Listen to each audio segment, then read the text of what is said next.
Hello, and welcome to another episode of No Small Roles, a D&D podcast where there are no small roles. And no, this isn't your usual dungeon master, David Knight. 'Tis I, Gaius, the masked bard. You may have heard of me.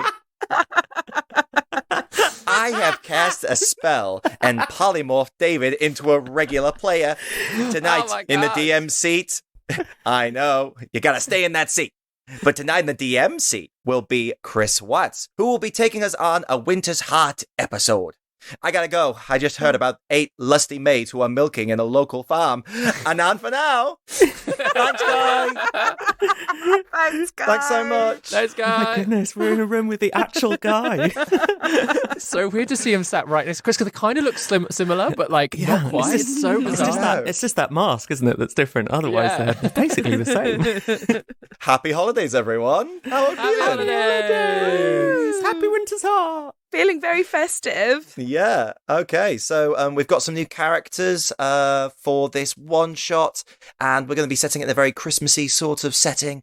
And it's up to our players' new characters to be hopefully saving Christmas, or at least David's world's version of Christmas, which today we're calling Winter's Heart. Winter's Heart. No. Yeah. This is not set in the continent of El Tempia. It's in a different continent, and, we're keeping it very timeless. It could be a year before the adventures of No Small Roles, a decade, a century. So it's all groovy, baby. We're just in our own Christmassy, improv-y Wonderland. vibes. Wonderland, exactly. So, with no further ado, let's cue the theme tune.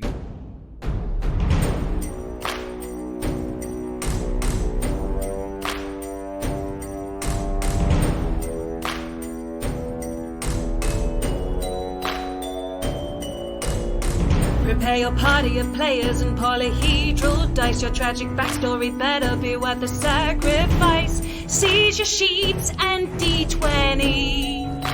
Let's play D&D. You'll hang your characters, waggers with dagger in each hand. You've all discussed what you must, but even better laid plans. Take a turn when checks are missed. Roll initiative. Brandish your blades. Don't fail your saves. No risk too great, no choice too bold. This is your story. No guts, no glory. Confront your fate with every roll. Every roll.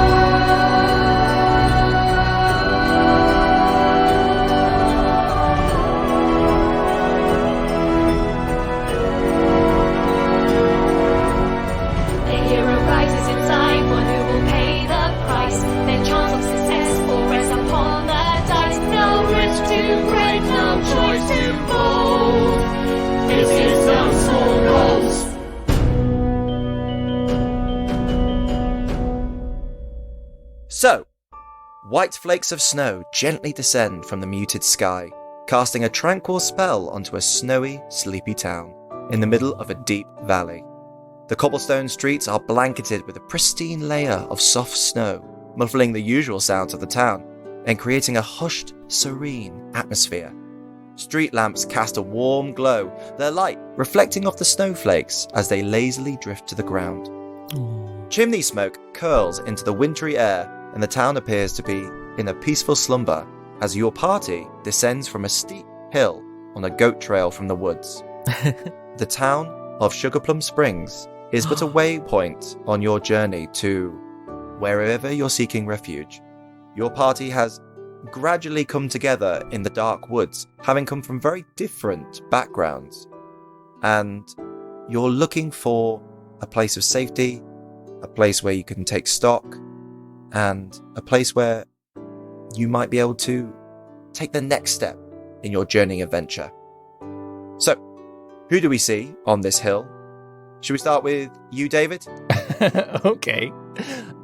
So, anybody from the town looking up into the hill, if they were to see me, they wouldn't necessarily recognize me as a person, because I am a Norway spruce. I am a Christmas tree. very much just a fir tree. But I am decorated with all sorts of baubles and candles, which are currently unlit. But I've got sort of leather straps crisscrossing me with little tinsely bits sort of sewn into them. And there are a couple of swords tucked into my branches and a bow and arrow as well, all hidden away. And Hans Tanenbaum is very much just kind of with his roots out, just pulls himself along the snow. Okay, and who do we see following on from Hans? Grace.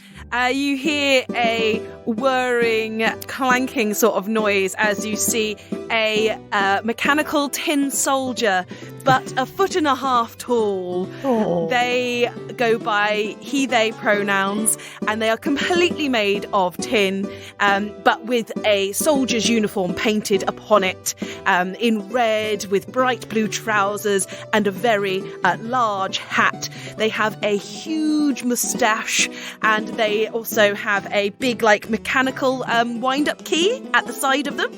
Is how they kind of keep going. They have to kind of stop occasionally, crank themselves up a bit more, and then the legs will continue going. In front of them, there is your kind of classic traditional drum, also made of tin. And then within their body, which is hollow, they keep all of their various different weapons, so ready for adventure whenever it might hit.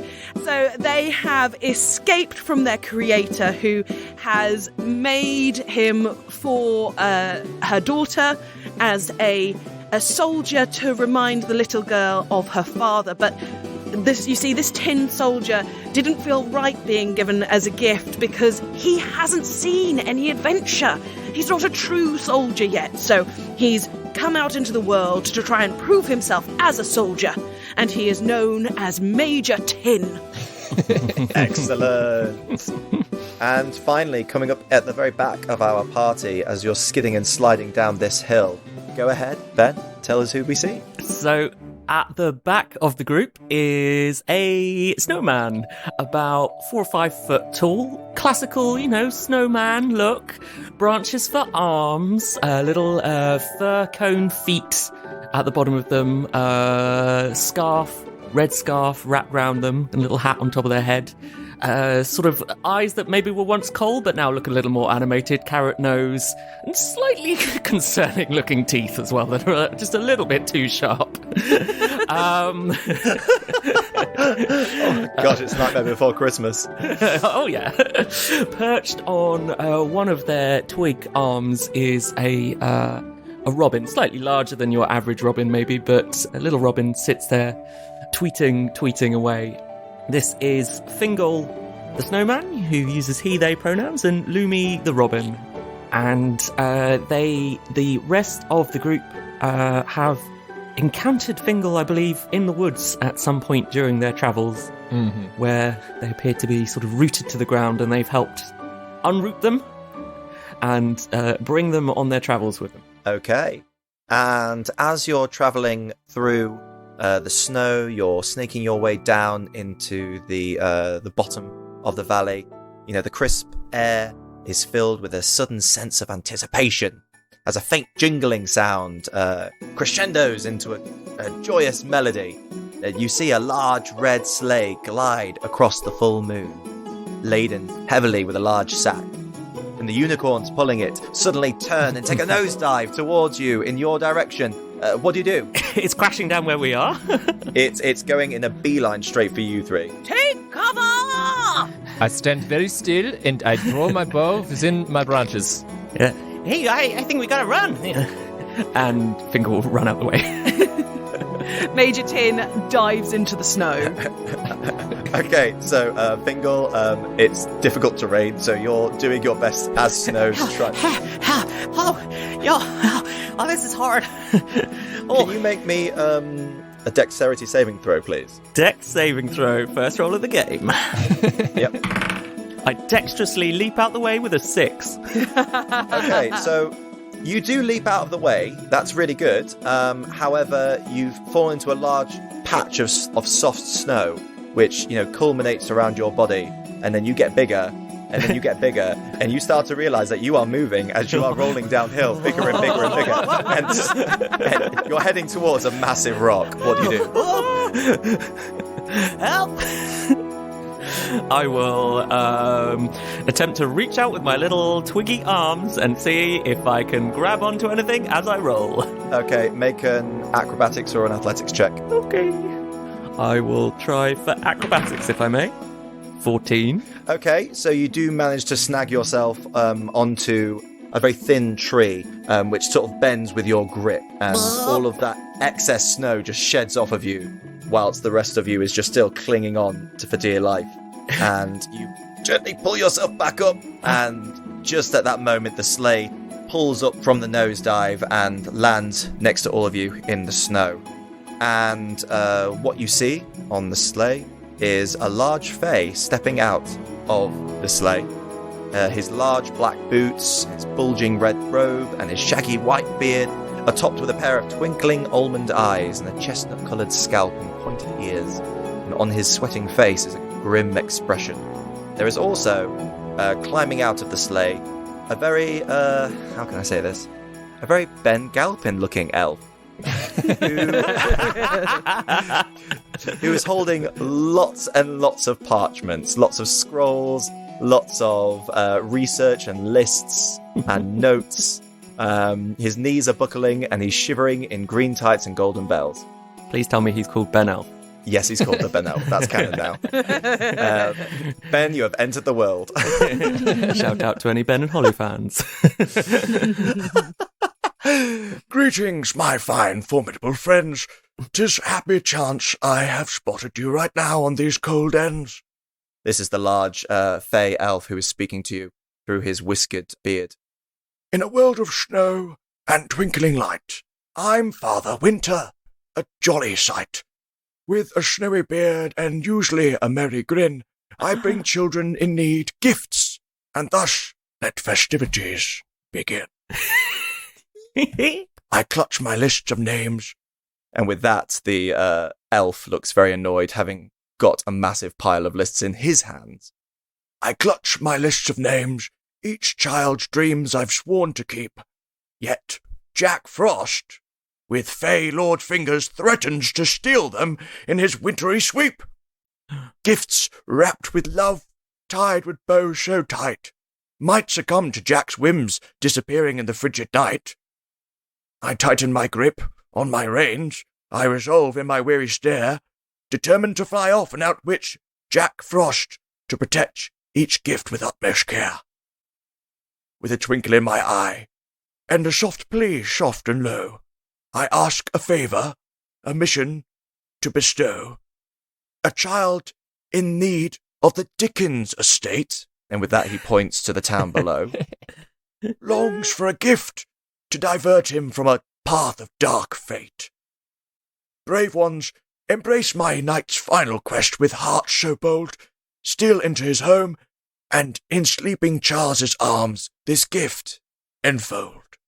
and he gifts towards the tree, as currently the snowman is brushing off excess snow and Major Tim is rigidly trying to sit up from the snow bed that they have made themselves. And presents to the tree a rich crimson-coloured gifted box with a green ribbon on top. And with that, he gets back into his sleigh and starts to rummage around with the reins. And the elf turns to all of you and goes, all right, so just checking that you understand what is being asked of you today. Please, if you could place the present underneath my boughs, I will help, of course, in delivering this gift unto the child. Okay, I'll just do that. Just under there. Danke. And as soon as the present is kind of like tucked under, it ever so slightly gets like pulled up into the lower branches. Excellent. So it's almost like another ornament type thing within my bowels. Right in the baubles. Okay. Right in the baubles. So, great. Major Tin has dug himself out. He's standing upright. And they salute both the large fae and the elf. Your orders have been accepted. It will be my absolute absolute pleasure to help you and aid you in this course. Yeah. Fingal looks at the two fey creatures and goes, "Did you say to stop Jack Frost?" Yes. Well, basically, we've heard reports mid-flight that Jack Frost is trying to steal the presents from children that we've already delivered to, and and unfortunately, because of the magic of Father Winter, if all of the children's gifts are not delivered before the crack of dawn, then unfortunately they will all disappear. If even one gift is missing, then unfortunately Winter's heart cannot go forward, and the magic will cease forever.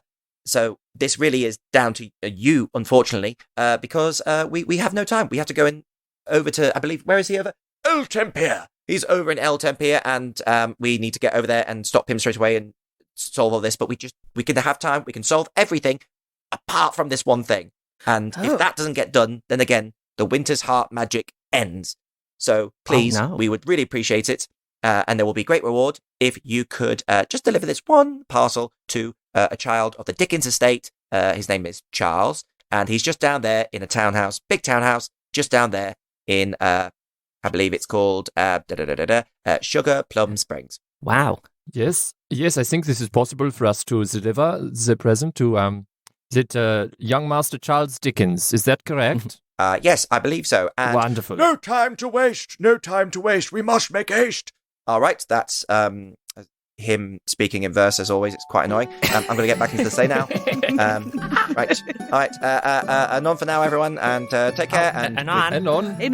With that, his sleigh slides off the slope and flies off into the moonlit air. And with that, you have your objective, everyone. Wow. Yes. I think this is entirely possible for us to achieve as a team. I say so. What a wonderful chance to prove ourselves as heroes and soldiers for the light and goodness of the world. You mentioned a reward. I wonder what that was. Doing good is but a reward enough. Oh, yeah. Exactly. I have been looking out for a family, for a child, for someone to bring joy to. I actually have run away from a very rich and spoiled family, the Ebbenscrew family. So, and they were not very appreciative they sound horrible. Exactly, of Christmas. And so I think if we shall bring the joy to this child, then it is better for not only saving the whole world from this Jack Frost character, but also bringing him happiness. Yeah. Wow. What a stand-up tree you are. Thank you. Yeah. Have you two heard of Jack Frost before? No. This is our supposed enemy. Oh. No, I've beyond his name, I do not know this man. And this Father Winter? Chris, has Fingal heard of Father Winter before? As a snowman. Yeah. Roll a history check. Thank you. Sadly, I'm not Orin, so that's just a +1 for 9. A 9. Okay, well, you will know that he is known to be a fae that has lived for a number of years and whose charity is become a legend around these parts. He's the sort of patron fae of charity and looking out for others, particularly children and particularly those in need. So you know the general folklore of him, but you don't know anything more than that, I'm afraid. Cool. Do you two know about this Father Winter guy? I mean, he just flew out of the sky. He could have been anyone. I heard my creator tell a few stories to the young child that I was intended for. I mean, they weren't as interesting as, the war stories, so seems like a upstanding sort of chap, though, yes. Magic, gifts, pretty good, really. Yes, I was expecting him to be delivering presents under me in my given abode, and so it is a surprise that it has come early, of course, but I am happy to be the deliverer in this instance. A mobile tree for this one-off night. Well, yes. Surprising to me as well. I see. Okay, well, I guess we got a mission. Did you know much of this Jack Frost being a being of frost yourself? Oh, Yeah, I feel like I've heard of him. I mean, I'm pretty new to this, world. So I guess I don't know much about what happens here. Well, when you've been in existence for about a month, then you will know the true meanings of this world, as I. Oh yeah, yeah. I guess there's lots more to learn about this world. Yes. Do not worry, young snow person. I shall guide you in the ways of this world. Oh, good. Thank you. I'm so excited. Now, I have been alive much longer than the two of you from the sound of things. 2 months. No, roughly 300 years. Oh, wow. Okay, But that is long. for most of that period of my lifetime, I just was in the forest. So it is only recently, in roughly a month or so, that I have been moving around. Well, how did that suddenly happen? Did you just become sentient one day? Tell me about that. I was cut down and brought in. I was alive as a tree, and I was cut down and brought into the household. But when I was given my decorations, I saw that the family was not deserving, and so I have left them. I decided I would move, and so now I move. Oh, wait, that is a force of will. Talking of moving, obviously during this whole conversation, we have been moving down the hill towards the Sugar Plum Springs. But I say my joints are getting a bit frozen out here. So would one of you be so kind as to allow me to hitch a ride, either on your shoulder or within your bowels? Of course, in my bowels. Bowels.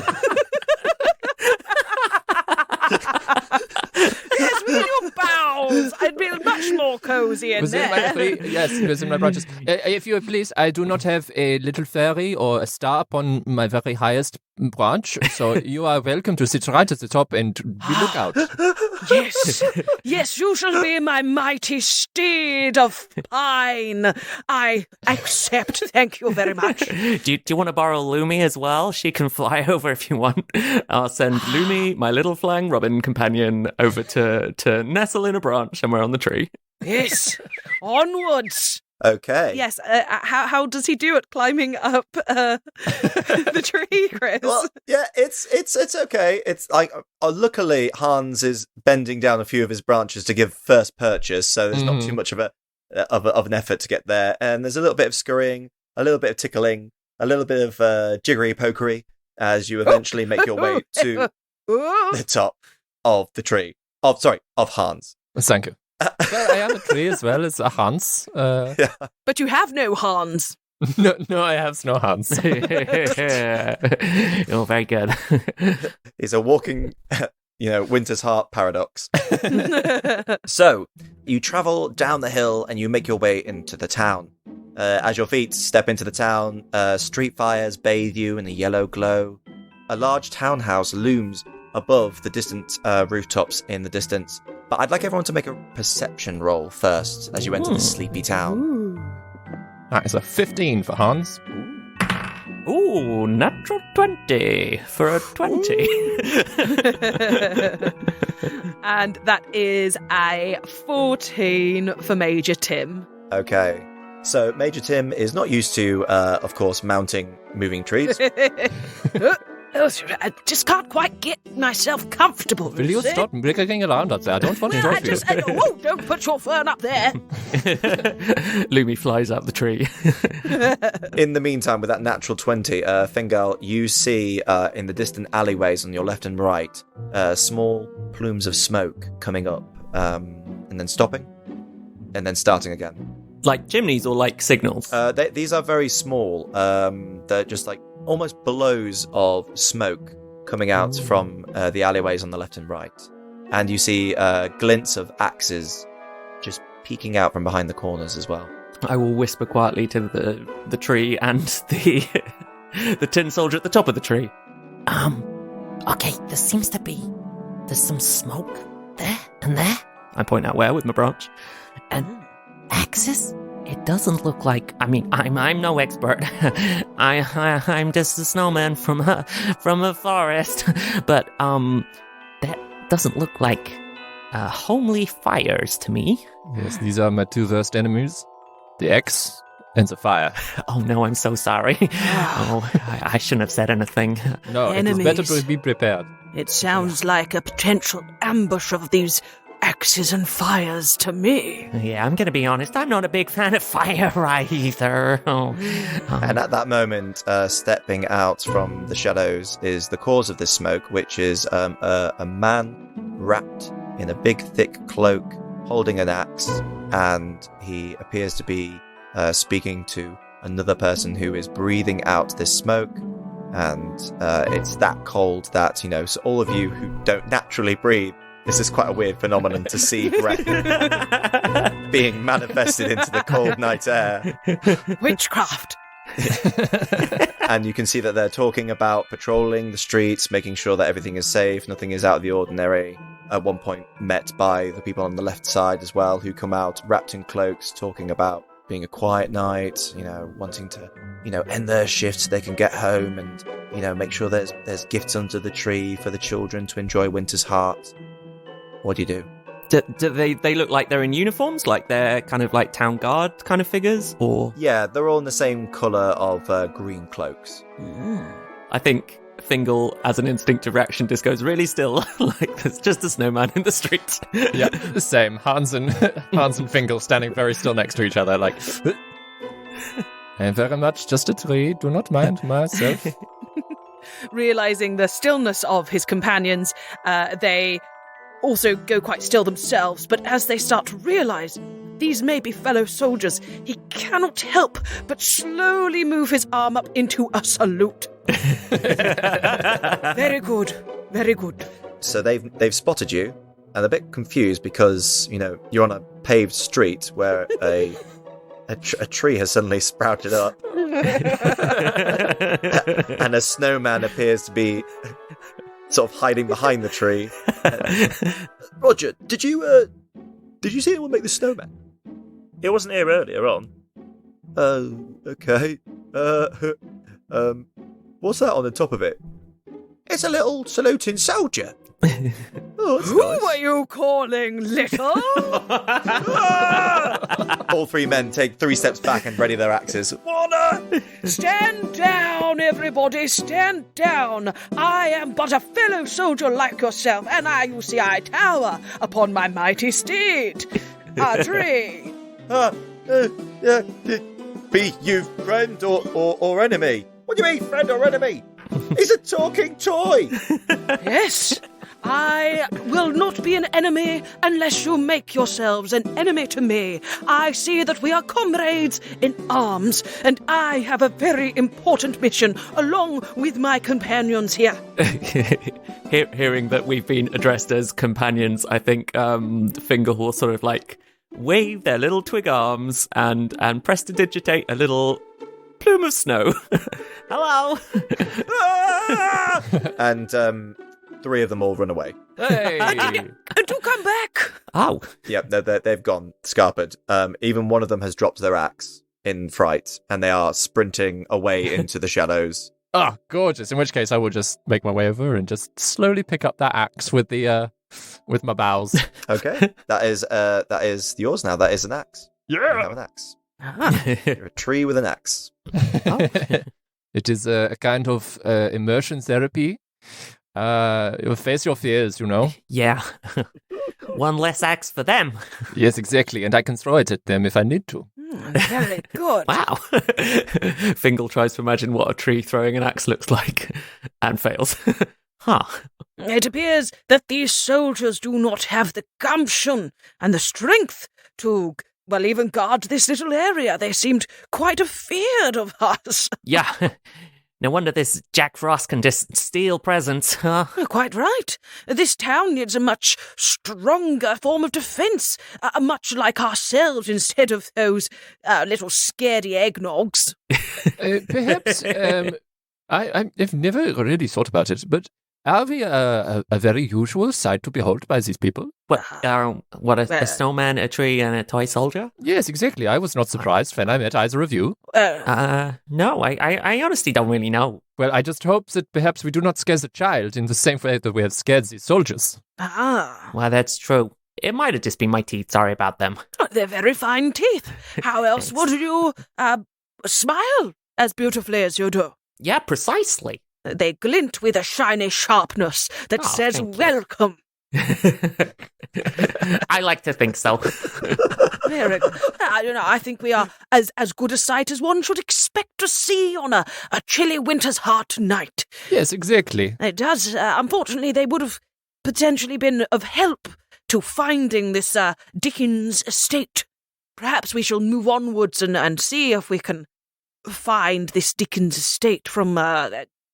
Looking around, Chris, do you see any things like street signs or anything like that? No, you don't see any street signs. But what you do see far off in the distance a tall townhouse that seems to be dominating the surrounding rooftops.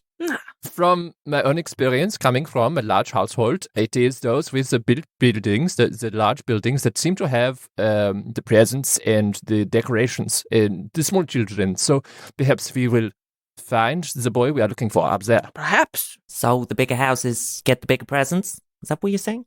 Yes, but well, let us hope this boy is deserving. Yes. Father Winter seemed to think so. Oh, yeah. Yes. Yeah. I don't know if I trust that guy, but yeah. Yes, it does seem slightly unfair for those with the big houses to get the big presents, It should be same for everybody, get the same amount of rations. Maybe we need to do a little bit of present redistribution if that's the case. You never know. But perhaps, like you say, Hans, this may well be a deserving child. Exactly. Oh, He that's has true. already had, if all is to be believed, his present stolen from him. So we shall deliver the present to this child and then perhaps distribute things from his household to the others in the town. Yes. Yeah, or from other households into his, or Exactly. wherever they need to be. These sound like good plans. Yeah. Well, onwards to the large house. Indeed. Let us try to travel perhaps a little more subtly than we have been. I shall remain quiet. Fingal tries to hide his face behind his branches as he walks. Okay, then. So with the town guard raised now and word getting out that there are some weird witchcraft and trickery going on in the night, can you all make stealth checks, please? Uh-oh. And this is going to be an increased DC because you've made yourselves known from the off. Do you want one for me, Robin, too? Yes, please. Okay. That is a 9 total. That's a 12 for Major Tin. Oh, that's a natural 1 for a 3 for Fingal. Oh my god. And Lumi the Robin rolled a 17. Excellent. So what's going to happen is that Major Tin is quite small and is hiding in the tree, but occasionally darts out when Hans is tripping up over these cobblestones, because it's a bit of a weird thing for Very him difficult to move through the streets. Yeah. That's fine. Eventually you do make your way to the big house. However, Fingal, you get lost. Well, this looks like a good street. End up stepping into another town square, which has 3 of the guards who proceed to attempt to hack you to bits. Whoa! A large one comes up, swoops you under the neck, and sends your head flying off into the distance with one clean slice. It topples to the floor, and because of that, your rest of your body instinctively falls apart, and they think they've defeated whatever devilry is going on tonight. So they all cheer, celebrate, and off they go, whilst it's up to you to slowly but surely regain your body as you drag yourself across the square. Once they've gone, I will look through Lumi's eyes so that she can guide me. Yep. And then I will probably take about 15 minutes while I get the wrong direction and gently drag my body over until my head eventually is next to it. And then plunk my head back on the top.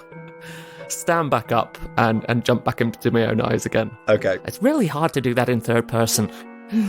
Can Lumi please just make a perception check as she will fly around and attempt to find Hans and Major Tim? Oh dear.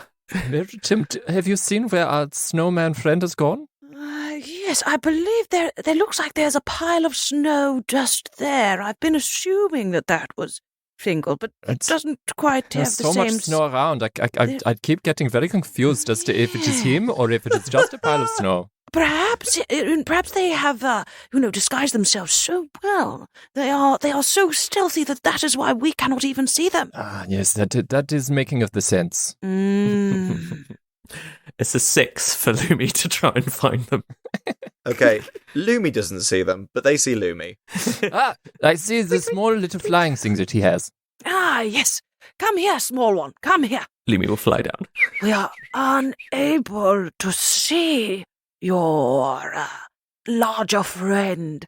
He obviously is very good at hiding. Could you point us in the right direction? Can Lumi, flap over and guide them back towards where Fingal is finishing up the final assembly? Okay. That hit is going to cost you 2 hit points, just to let you know. That is entirely fair. I lost my head. And for any other creature, that would be the end of the game. Yeah. But you'll snow, it's fine. As long as you don't melt. You are weirdly able to get yourself back together. Luckily it was a cutting motion as opposed to a bludgeoning. Oh, yeah. Well, that could be nasty. Blinding baubles, what happened to you?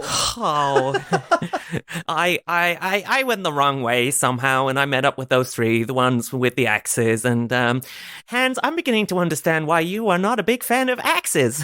I'm not a big fan. I gotta say, I'm not a big fan either. Well, you must stick with us. Don't go getting yourself lost. Yes. Otherwise, this whole mission will be a failure, and I cannot have that. Figgy pudding, I'm sorry. I'll try and stick together. So you eventually make it to the house. It's a tall townhouse with large windows that are shuttered to the night. It's surrounded by a steel black fence, poled fence, so you can see through into the garden. But unfortunately, they're all a little bit too close for at least Hans and for Fingal to get through. Yes, I will not be able to make my way through this fence. Well, it appears that I can. Just step through the bars. I wonder if we can find a alternative entrance to get you both through. I shall do a reconnaissance. Yeah, otherwise we can use that axe. Aha! Do you think the axe will work upon the metal bars? It will not draw too much attention? Oh, no, sorry. No, maybe not. I don't know. But we could use it to slice you in pieces and then pass you through. I'm not a big... No, I don't know if I'm a big fan of this idea. No, I would put you back together on the other side. No, exactly, that would be very easy for you. I don't really understand how the nervous system of a snowman works, but I didn't love losing my head, so the idea of being spaghettified. Okay, yes, maybe okay, that is perhaps not the best idea. Major Tim, though, if you are able to make your way through, if you are perhaps able to find a gate at which you can be opened, then the 2 of us may follow you through the gate. Excellent plan, Hans. Do you want to take Lumi with you? Yes. Lumi, would you care to join me? Lumi will flap after Major Tim. Very good. And in the meantime, we will do our best standing still. Yes. And pretending not to be these animated versions of other creatures, you know? No. We do not wish to scare the populace. Just a tree and a snowman hanging out. Just very normal things to see in this winter time. Tell you what, I'll hang on to your branch and I'm going to look through Lumi's eyes while we head. Yes, indeed. Now, Lumi, we really need to find an excellent portal to allow our dear companions to come through and do this mission with us. We must complete it correctly. Chris, what does Major Tin see? Can he find himself a way to get everyone else through? Sure, okay, so you go through the very clearly locked front gate, you slip through the bars, you go through a very beautifully structured garden with hedges and rows upon rows of lovely trees, and the townhouse is sort of standalone house, it's not terrace, so you can go all the way around the perimeter. It has steps that go up to its front, and you can see at the back as well, there's back steps that go up to a smaller door. There is a back gate also. I shall investigate the back gate. So you investigate the back gate, and it's quite clear to see that it is unlocked and ajar. Ha ha! Lumi, send word to the others. Fly as fast as the wind. I just come out of Lumi's eyes at the other end and go, oh, okay, they found a gate. Major Tim will put all his strength into slowly trying to open up this gate. Yep. Can we start heading round to where we've seen the gate? Okay, you slowly make your way around the fence, and another guard walks through the streets when suddenly both of you suddenly stop. Stand still frozen. Keep really still. We are just a very normal tree and a snowman. Guard walks past, and then you carry on. And you go all the way around the estate, and then you are let in through the back gate by Major Tim. Wonderful work, Major Tim. Truly excellent reconnaissance. Thank you very much, you know.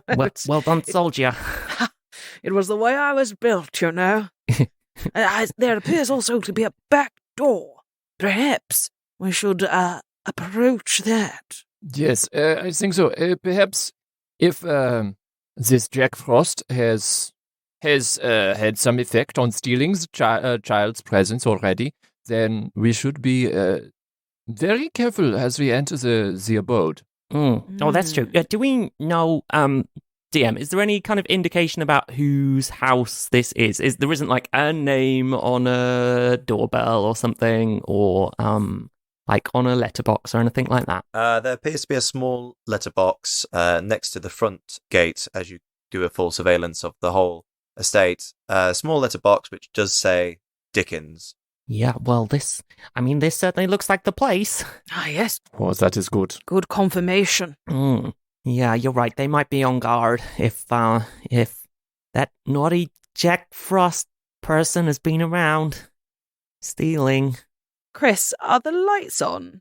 Are there lights? Does it seem like anybody's home? There is a light on in some of the windows, but not all of the windows. Mostly in the downstairs.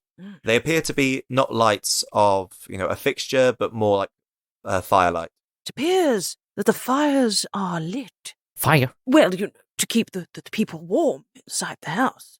Oh, How do you feel? You're not a big fan? No. Not a big fan of fire, warmth. Indeed, a great many of my own family have been ended and turned into the Yule logs, as they are called, this time of year. It is a very dangerous period for our kind as well. Yeah. See. I guess, if there were fires lit, that means there were people around downstairs. What did that, Father Winter say? We gotta sneak in and deliver the present? Is that right? We have to deliver it right to the hands of the young Charles. Chris? Mm-hmm. How high is the second story of this house? And also, how tall am I? It's a good question. You say you've been alive for 300 years. Yeah, not necessarily the tallest in the forest. No, I would say that. So I'd say you're a solid 7 foot tall. You're a pretty big tree, as far as tree goes. But you're on your, the sapling on your mother's side was, not of a very big tree. There's a bit of cross, pollination going on there with something else. Yeah, like I wouldn't say you're a thoroughbred tree, fir tree. Like you're not towering all the way up, but you are of the third tree family. Does like my top branch reach up to like the second floor window? Is it possible for, I'm thinking, Major Tim to be able to reach that high? Not me personally, but use me as a ladder almost. Give it a go. I don't think it would be high enough because I'm thinking it's along the lines of 15 feet high. So halfway high there, ceilings. Mm-hmm. You can see what you could come up with some way of trying to reach those windows, but it's up to you. I don't think you'd be able to reach just by Major Tim standing on top. Yeah, just by stretching. Major Tim, if it is possible that you think that we could gain access via the second floor, it seems that I cannot quite reach myself, and even your small stature is not quite high enough. But perhaps, how would you feel if I flung you towards the window? With a small bend in my trunk and then a quick flick, I think you could perhaps make it. Certainly sounds like the sort of heroic thing a soldier would do. I have quite athletic prowess, so I'm certainly open to the idea. I do have another suggestion. Something a little more tricksy, perhaps. Oh, you do not want to be flung? I'm not ruling it out. Not ruling it. I think it we could also, fling pieces of our good friend here. Ah, yes, flings the snowballs. What's with the flinging bits of me Well, thing? no, you go in sections rather than in a full, possibly. I mean, we could fling sections of any one of us if we're going to fling sections. That's a very good idea. I do not wish to be cut apart or to be flung. No, neither I'm do already I. quite small, you see. But I have another suggestion. That may be one a that doesn't little involve easier. flinging sections of us, please. Well, yes. You see, obviously, we are things that people would love to have inside their homes at Winter's Heart. Speak for yourselves. Well, myself and Hans are, and if Yes, of we course. were to perhaps ring the bell for entrance and have a note saying we are a gift and we remain very still, they will bring us into the home thinking that we are a gift. They will put our pawns in a pride of place. They will put me underneath thinking I am but a toy when I am so very much more. And then, when it is quiet, we shall let you into the home as well. Actually, this is a much better plan than the flinging. I mean, I prefer it to the flinging, I'm not going to lie. I'm not a big fan of the flinging plan. Now, do any of you know how to write? Chris? Yes. Do we know how to write? Ben, make an Arcana check. Okay. And David, I'm going to say no. Yeah, no, I don't think I can. 8.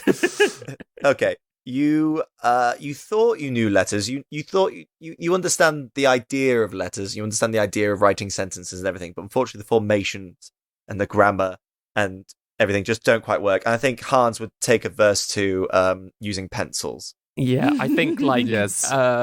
Fingal looks down at their arms and, like, I don't think I can write with these. Perhaps there is some way, if we could carve it into the snow in the ground, the message that we wish to relay. Aha. We are not sure on the spelling exactly, of course, but if there's just a big arrow pointing at us, that would perhaps suffice. I mean, I might be able to do an arrow with these sticks. I can probably do an arrow. Yes, and I can walk along as well to firm it. Yeah. Perhaps we could also draw a picture of a present to show that we are a present. Oh, yeah. And I could stand at the other end of the arrow so they don't get ideas about taking me inside while the fires are lit. Very good. Yes. I can send Lumi in with you if you guys get in, and then when the coast is clear and maybe you've tamped down those fires inside, then I can try and sneak in. Yes, Lumi would work very well as a decoration upon hands. Yes. Yeah, she can be a lovely little stuffed robin. Very good. Okay, so are you doing this at the front door or the back door, guys? Oh, front door? Yeah. Yes, it is from my time, whilst I was being created, I did recognize many people go to the front door, though the closer friends would go through the back door. Oh, well, we don't know them that well. No, so to the front it is. So you're choosing the front door, I presume? Yes, I will. Did you say there were some steps up to the front door? Yes, there are steps up to the front door. I think I will place myself at the bottom of the steps, because it is perhaps a little strange if the tree is right at the very top, right at the front door itself. That's true. I'm doing the arrow on the floor, pointing to you, yeah? Yes, please, thank you very much. I will take my stillest pose. I will attempt to draw an arrow in the snow on the floor with my twig hands. And can Major Tim assist? Okay. Could I make a performance check to look better, to look more attractive as a tree?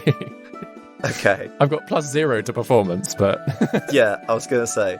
Yeah, no. Go, I was gonna say just do a straight charisma roll. If I may assist Hans, I'm probably busy with the arrow, but once I've done the arrow, I would happily try and assist Hans by doing some prestidigitation, if I may. Okay. Maybe to give Hans a nice aroma of like a lovely pine sort of scent wafting in the air. Yeah, roll with advantage on charisma. Straightforward. nice. And as a Swarmkeeper Ranger, I will get some of my. That's not very good, even with advantage. But I'll have some of my candles start to flicker around me, as if very like a well lit Christmas tree. But in total, that was a 5. So 5. Okay. doesn't look the best. Perhaps a bit scraggly in the end there. I think the odour hasn't quite worked. Fingal's not quite sure what pine smells like, so there's a slight sewage aroma, like just in the air. Okay, that's what is being presented. And what are you doing, Major Tim? So I have been helping Fingal with the arrow and the picture of the present in the snow. Mm-hmm. And then once that seems very good, then I shall make my way over to Hans and do a lovely soldier pose, holding my drumsticks in front of me, the drum in front of me, to really show that I am a soldier that a young child would wish to play with. Okay. And who is ringing the doorbell? Oh, I will send None of us for a Lumi while. over. Can Lumi ring the doorbell with her beak? Yeah, we'll say it. Go on then. I don't want to roll a strength check for ringing a doorbell. We're not at that stage yet. Yep. She rings the doorbell quite aggressively and then flies to her position On a branch in hands. And she sits looking sweet and innocent in the tree.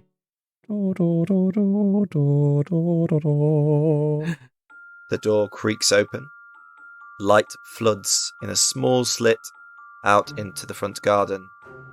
And a squat-nosed individual, a man with a cap, a grey cap and a black long coat, sticks his face out, looks and surveys the scene, looks at the tree, wrinkles his nose a bit, looks at the toy soldier, turns back and goes, Marv, did you see a tree and a dodgy-looking snowman out the front when you cased the place earlier on? Oh no! and you just hear, and he goes, Right, okay. So, nice toy soldier. he steps out of the door, looks around the streets, snatches the toy soldier, slams the door shut. Oh no! Well, I mean, that could have gone much, much worse. Well, Major Tim is in? But that... Do we think they're the owners of the house? I am not entirely sure, and from the way they were talking, they said, did they say stake the place out? I think they said cased, yeah. Cased, yes, exactly. And in this, I do not think, indeed, that they are the owners. No, okay. From my limited understanding of humanoid interaction. Well, the good news is Major Tim is in. The bad news is they've stolen Major Tim. Well, I think it is time perhaps we go on the offensive, Mr. Fingal. Okay, Mr. Hans. We bursting in? Yes, very much so. Okay. And I would like to walk up to the front door and just throw the weight of myself at it. Turning yourself into a battering ram. Yes. I've never known how much I wanted an animated tree in a campaign until this very minute. Wow.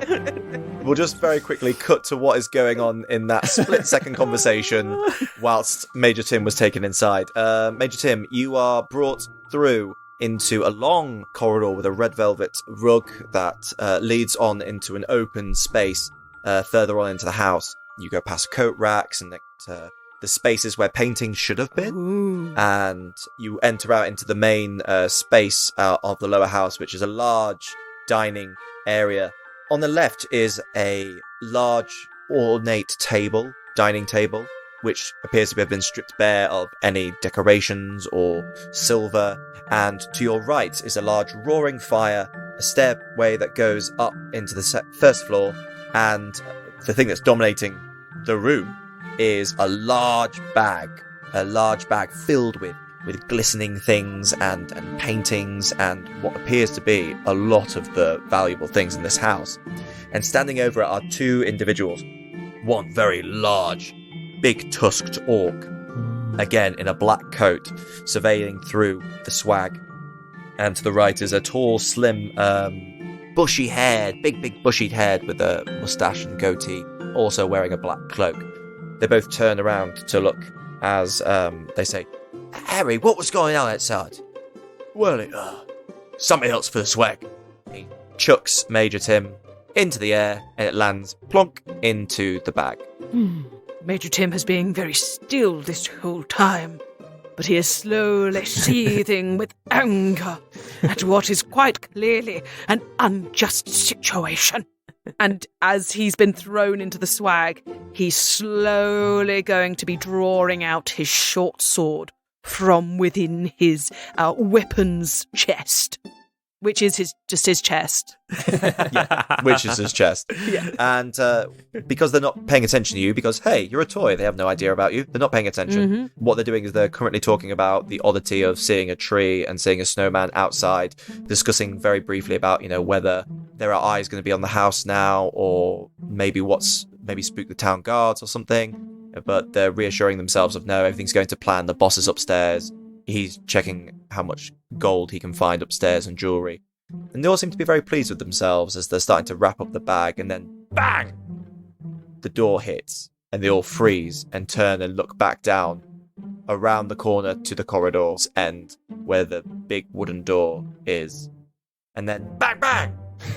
Another hit as they all start to pull out their scimitars and their daggers and start standing by the corners, around the corners in anticipation, and they're all gritting their teeth.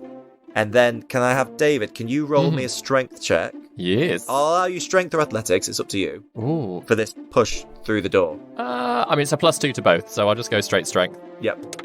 Oh, so that's a 15 altogether. Nice. Okay, and you smash through the door, and they all leap out, making a human barricade of the corridor.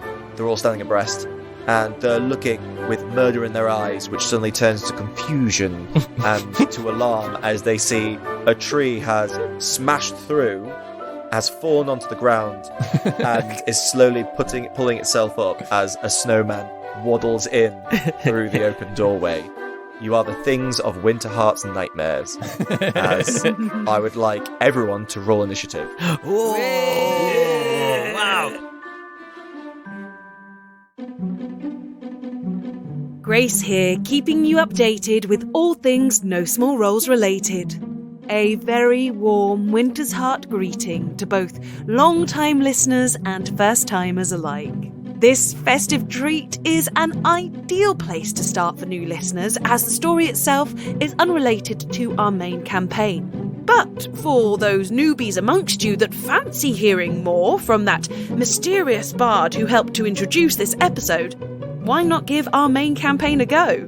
To get started, we suggest listening to the recaps of episodes 1 and 2 so you can hop straight into episode 3 where the party first meet.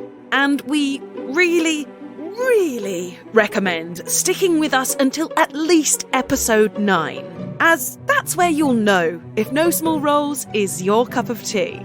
Our regular cast of professional actors comprises of all the players you're listening to today, plus the wondrous talents of Vicky Gaskin and Daryl Bailey.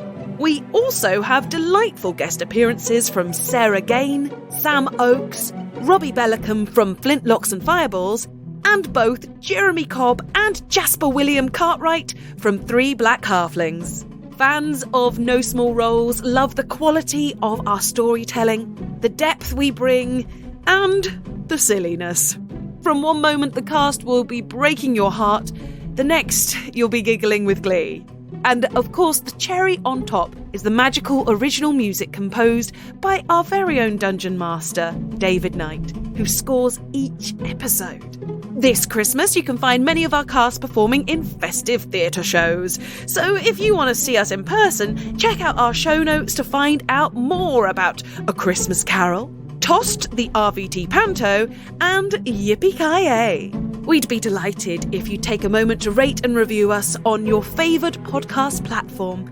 And if you want to give us a cheeky follow on the various social media haunts out there, you'll find us at No Small Roles. Rolls spelt R-O-L-L-S, like rolling a dice. That's at No Small Roles.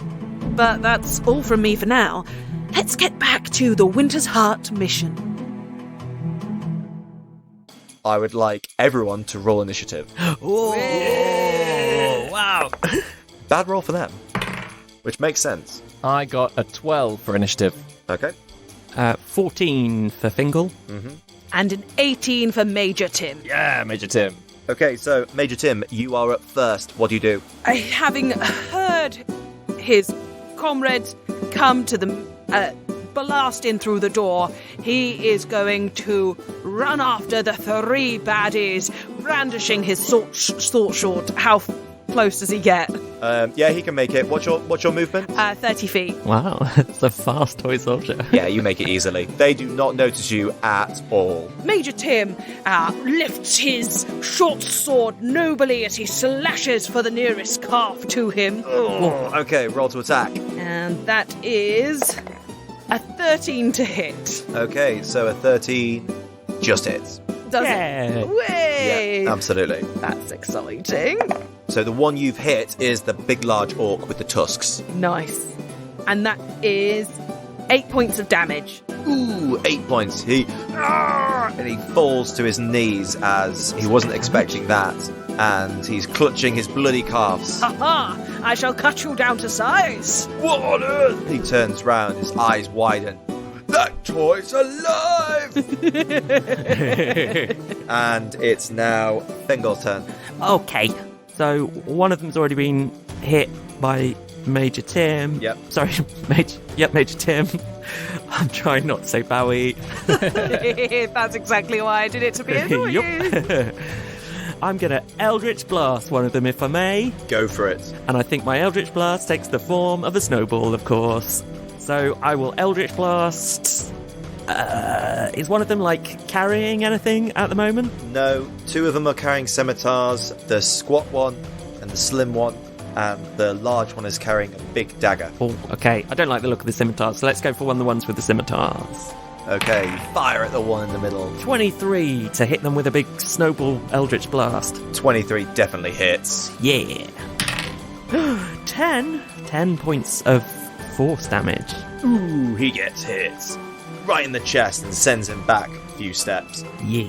And now it is... Oh, if I may, just before moving on, Lumi, as a bonus action, because I have got Investment of the Chainmaster, Lumi as a bonus action can also take an attack, if that's okay. Ooh, go for it. So Lumi's going to swoop in on the one that's undamaged so far of the gang. Sure. Swoop in and we'll try and hit them with her...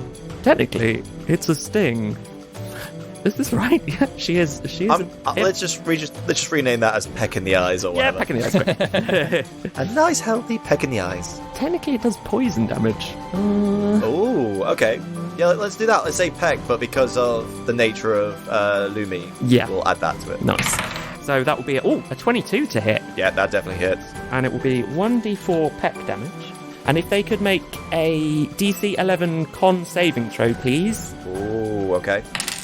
Oh, it's nice roll to 4. So she did 7 piercing damage Okay. 7 piercing damage. and a DC 11 con saving throw. He rolled a natural 20. So- Con save.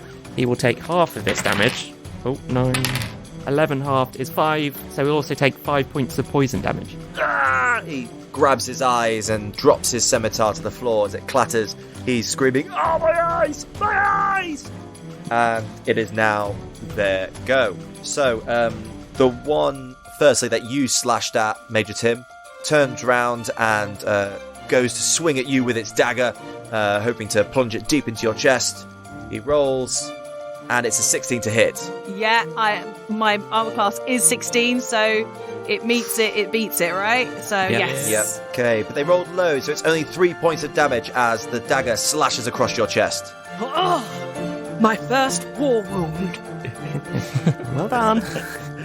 The one that was just blasted back is going to run up and sprint forwards towards the tree, because the tree is currently in the way of getting to this snowman that's blasted. You will not leave this house. I mean, you can if you want. And he will go for a swing with his scimitar.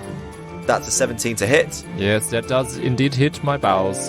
And, ooh, that's a 5 damage. Ouch. As he slashes into your branches and small bits Sap of... seats out. Oh, no! And one of your branches drops off to the floor as well. my third left arm.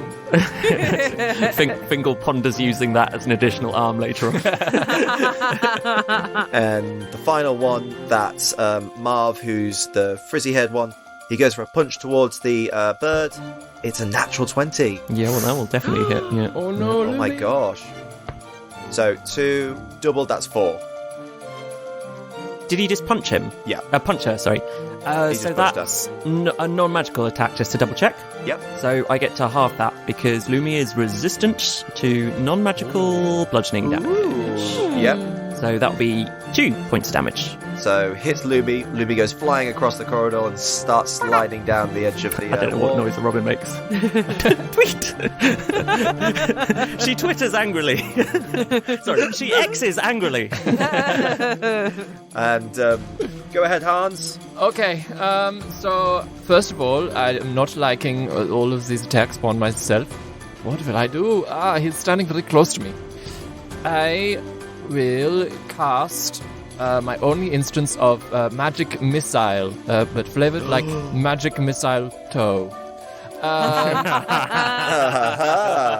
And so I would like to the man very close indeed. Is suddenly hit with a flurry of pine needles and mistletoe branches that appear out of nowhere and strike him. I'm now wishing we had a monk so someone could do Flurry of Snow. Oh my god, yes. Wow. So it's 3 glowing darts instantly hit him. 3, 7, 11 points of force damage. That all strike the chap who's come and cut one of my branches off. Is that force damage? Sure. Force damage, and then I will say, do not do this. It is a very bad idea. As a bonus action, I would like to turn invisible. Whoa! With my hidden step. So I am invisible until the start of my next turn. So I would like to turn invisible, but block the doorway. Okay, so are you in front of or behind Fingal? I will move behind him so that he has a movement to get inside, but I am very much standing in the way of the door and nobody can leave. Okay, and then it is Major Tim's go. Go, Major Tim! Major Tim is feeling the excitement of his first war wound, and he smiles at the orc, lifting his sword. Ha ha! The game's afoot! And he goes to stab the orc in the chest now that the orc is on his knees in front of him. Yep, go for it. With his short sword. Mm-hmm. That is a 21 to hit. Oh yeah, that definitely hits. And that is 9 points of damage. Oh, 9 points of damage. The maximum damage I could do. Okay, he's looking a bit rough. He's had a sword just plunged into his shoulder, and he is pinned against the corridor wall. Blood is coming out of his mouth as he starts to go, I'm gonna rip you apart and sell you for bits. I'd like to see you thrive, you fiend, you tinsel twit. And then it's Fingal's go. Okay, so how are they all looking? One of them's looking a bit more roughed up. Yeah, the Biff looks very roughed up. Marv looks a little bit roughed up. He's just been blown back again. Harry, the guy who's been attacked by the birds, looking the best at the moment, even though he's got, mucus coming out of his eyes. They still look like they've got a bit of fight in them, though. Yeah. Well, we'll get Robin to attack again, please. She will go in for the same one. Not again! For 15 to hit. Hits. Ooh. And that will be 6 points of piercing damage, plus a DC 11 con save again, please, from them. 2. That'd be a fail. It fails. So they will also take, ouch, 14 points of poison damage. Gosh, okay, so... That's quite nasty, isn't it? Mm-hmm. No, sorry, no, 10.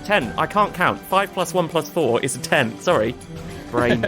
10 points of poison damage. Okay, because I was about to say that drops him, but he has been badly pecked in the eyes. His face is a red mush as he is screaming and yelling, and his eyes are clawing at his own face and trying to claw away the bird. So then what I would like to do is, can I get myself into a position where they are all within 10 foot of me? Yes, you can just take a few steps into the corridor. I will waddle a few steps into the corridor, and I will go, Okay, I think you all need to stop right now. and I will use my Fey presence, please, to see if I can frighten them all.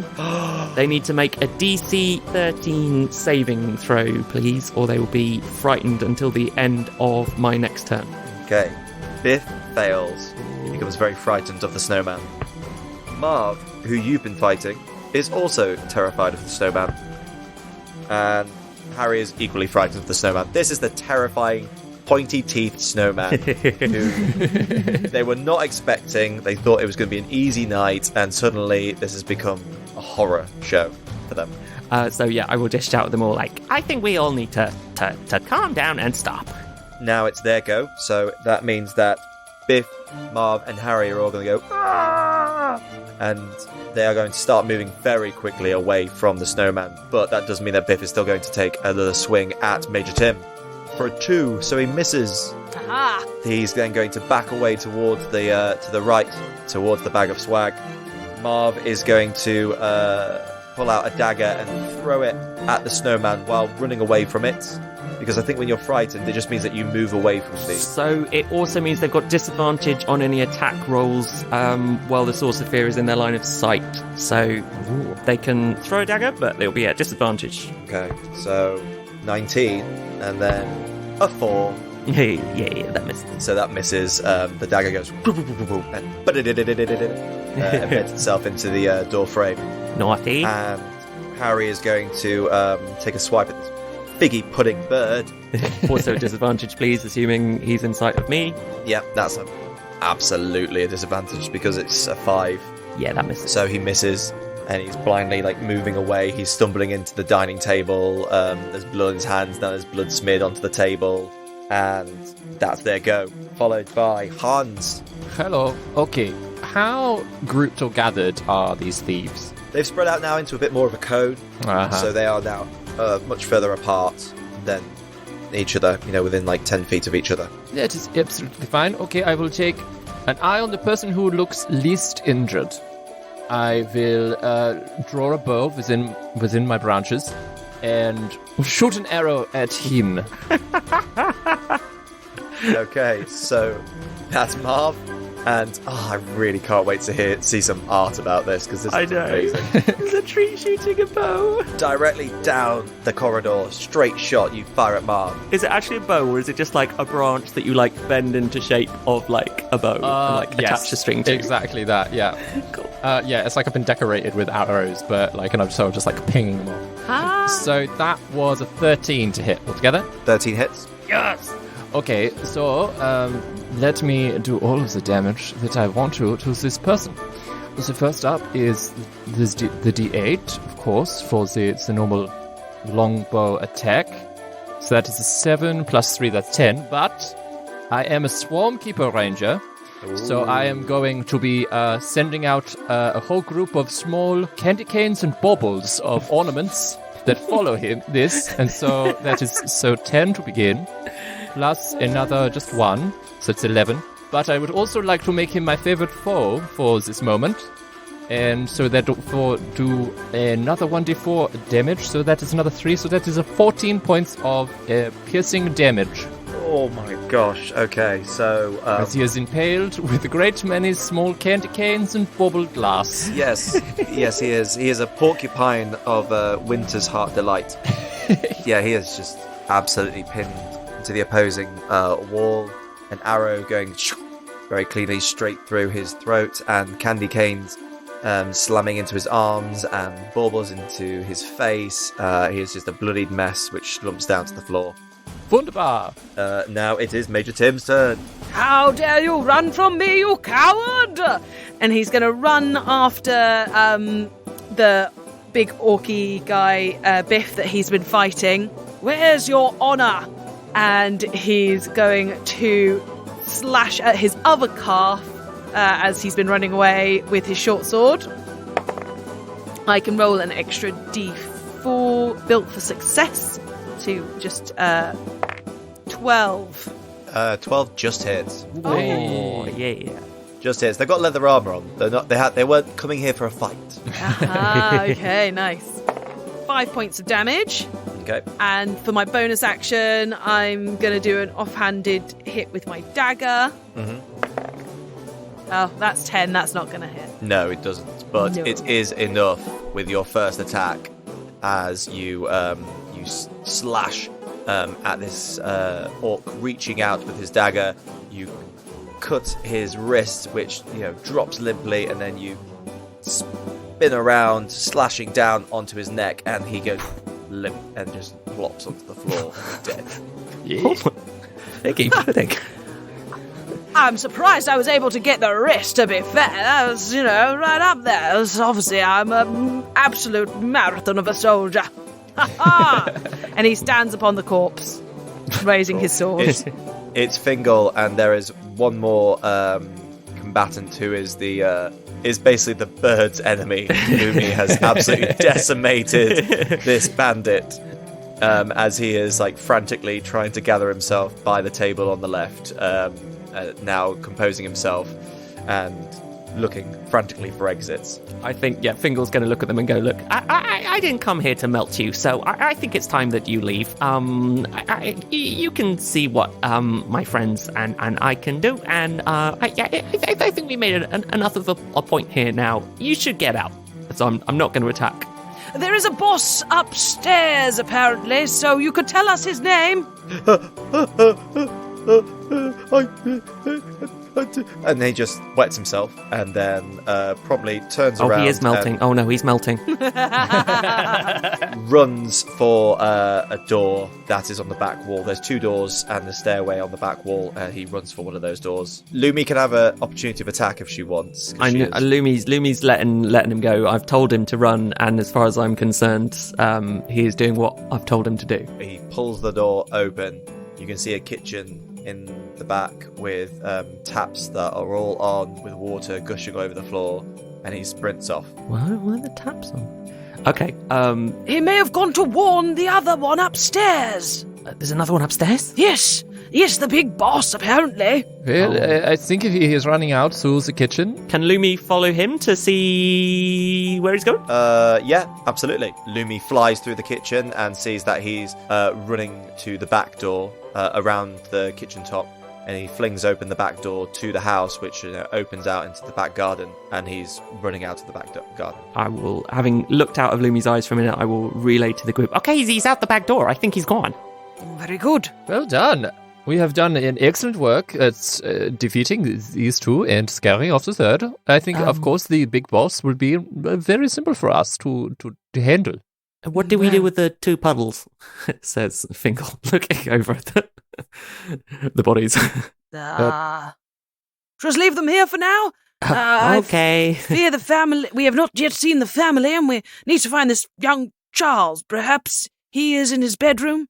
Yeah, that's true. Why have they left these? Can I go to the kitchen and see why the taps are on? Yep, the taps are on, and there is stuff that has been shoved into the drains. It's just overflowing at the moment. Why have they done this? Are they trying to build a snowman? Yeah, if they are starting at the wrong point. You normally have to freeze the water, not make it into a puddle first. No. My understanding of your snow people is that you are snow and then you are water. Not that you are water and then you are snow. Is this correct? I guess originally all snow comes from water at some point, I suppose. I understand. Well, if you don't mind, I should like a small drink. And I'm just going to get the bottom of my tree over there. Just any water that's on the floor, just start sucking that up. Yeah, you literally stand in it. Yeah, exactly. A gentle sound comes from your feet. Are the fires still lit downstairs? Yes, there is a large fire to the right. Is there some sort of water bucket that I can fill up while the taps are on? Yes, there is. Please, may I fill up said water bucket and then go and throw it at the fire? Yeah, you can do. You approach the fire and you start to feel very, very unwell. Oh no, I know. Oh, okay. You get so close to the fire, you don't think you could probably reach the fire with a throw from that bucket. and you start to notice that the carpet around you is getting very wet. Yeah, I will back off and give that up as a plan. No.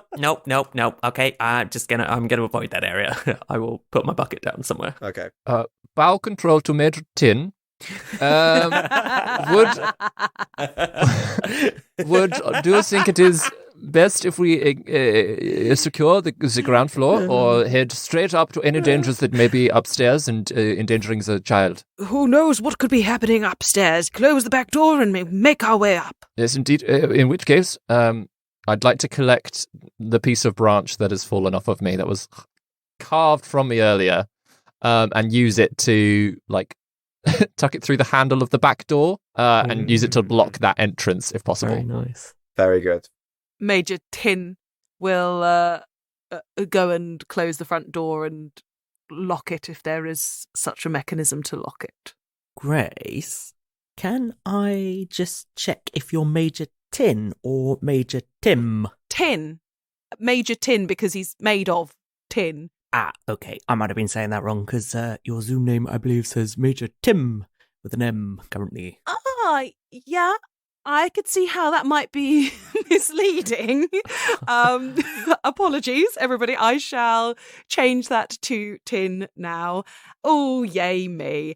Yes, thank you so much for asking and checking. He's a tin soldier. He doesn't know how to spell. And neither do I. Oh, that's cute. The front door has been cracked open and smashed through. Yes, the tree burst through. Yes, I'm afraid a simple lock will not be the best for that one. It's still on its hinge, and it can be sort of shut and wedged into the door frame, but it is just a push will open it. Do you need some help wedging that door into place? Yes, I believe we may need just to, prop it up for appearance's sake. Don't want to alert any local guards by them seeing it. Yes, of course. I have an excellent idea to help disguise this. Mr. Fingal, if you could assist. Yeah, hi. Could we, once we've kind of propped the door up, I also kind of want to sit the two thieves kind of in front of the door to stop it from falling. Yeah. As almost like little guards. And if we can, get one of them standing, I don't know if there's windows near the door or anything like that, so it looks like there's a person stood on the inside of the door for anyone looking in. Yeah, there are two slender windows on the side that are curtained currently. But you prop one against the door and you try your best to prop one standing, but he keeps sliding down. Leaving a bloody trail on the wall. He's just not standing up. No, it is very difficult for these creatures when they are felled in this way. Push a chair against him or something? Oh, we could seat him on a chair. Oh, yeah, that is seat an him excellent on a chair. idea. That Yes, is a of good course. idea, yes. Yeah. Yep, and this gruesome party props up this dead body against the window and opens up the curtain slightly to show that there is a person inside. Yes, it is wonderfully welcoming. It is exactly what we wanted. Oh, Yes. yeah, like a little winter fairy. Exactly. They are the new butlers of the house. Yes. Well, I think we should venture upstairs. I overheard them say that the boss was upstairs looking for gold.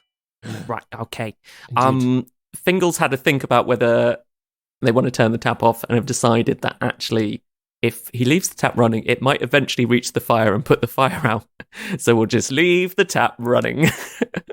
Okay. Just to let you know that the fire is right next to the stairwell. Oh no. Well, this may be quite difficult for us to... Okay. Ah, I think we might have to do something about this fire before I'm going to get up there. you filled that bucket earlier, did you not? I know, but I can't get near the fire. Well, I am happy to try, and I feel of the three of us, I am the least flammable. Yes, That's true. I would agree. It's a big bucket. I shall use all my strength. And he's going to slowly try and kind of push the bucket that's probably almost the same size as him, push it across the ground. Make a strength check. Okie dokie. That is a 22. Ooh. Yeah. Go on, soldier. So yeah, Yeah, you do. You really you brace your legs and push hard, working from the hips, and you start. Oh no, skirting sorry, it was a 20, Oh. a non-natural 20.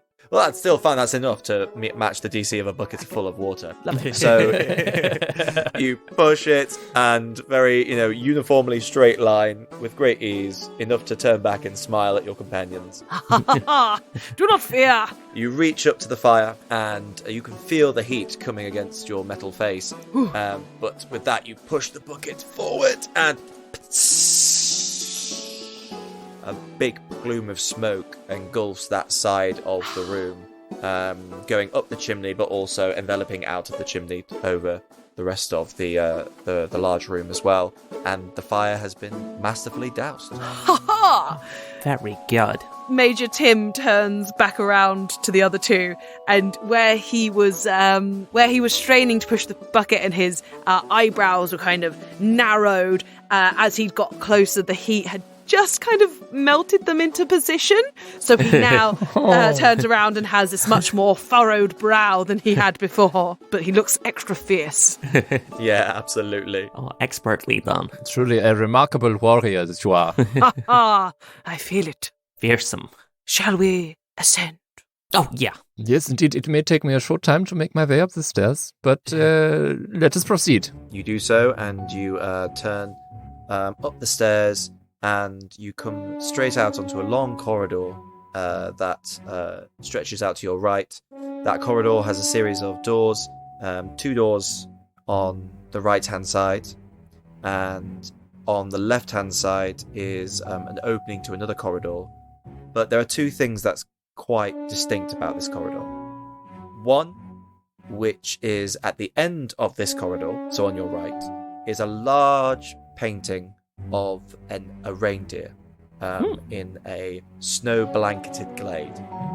Very beautiful, very ornate, with the reindeer in the background. And the other thing is, in front of you, on the landing, is a pile of scattered jewellery and books and rings and ornate candle holders. As the door to your left, the window is open, and the cold air is billowing in from the night sky. It seems that this place has been raided already by this, do you say, big boss? Yes, but they said that boss was looking for gold, treasures.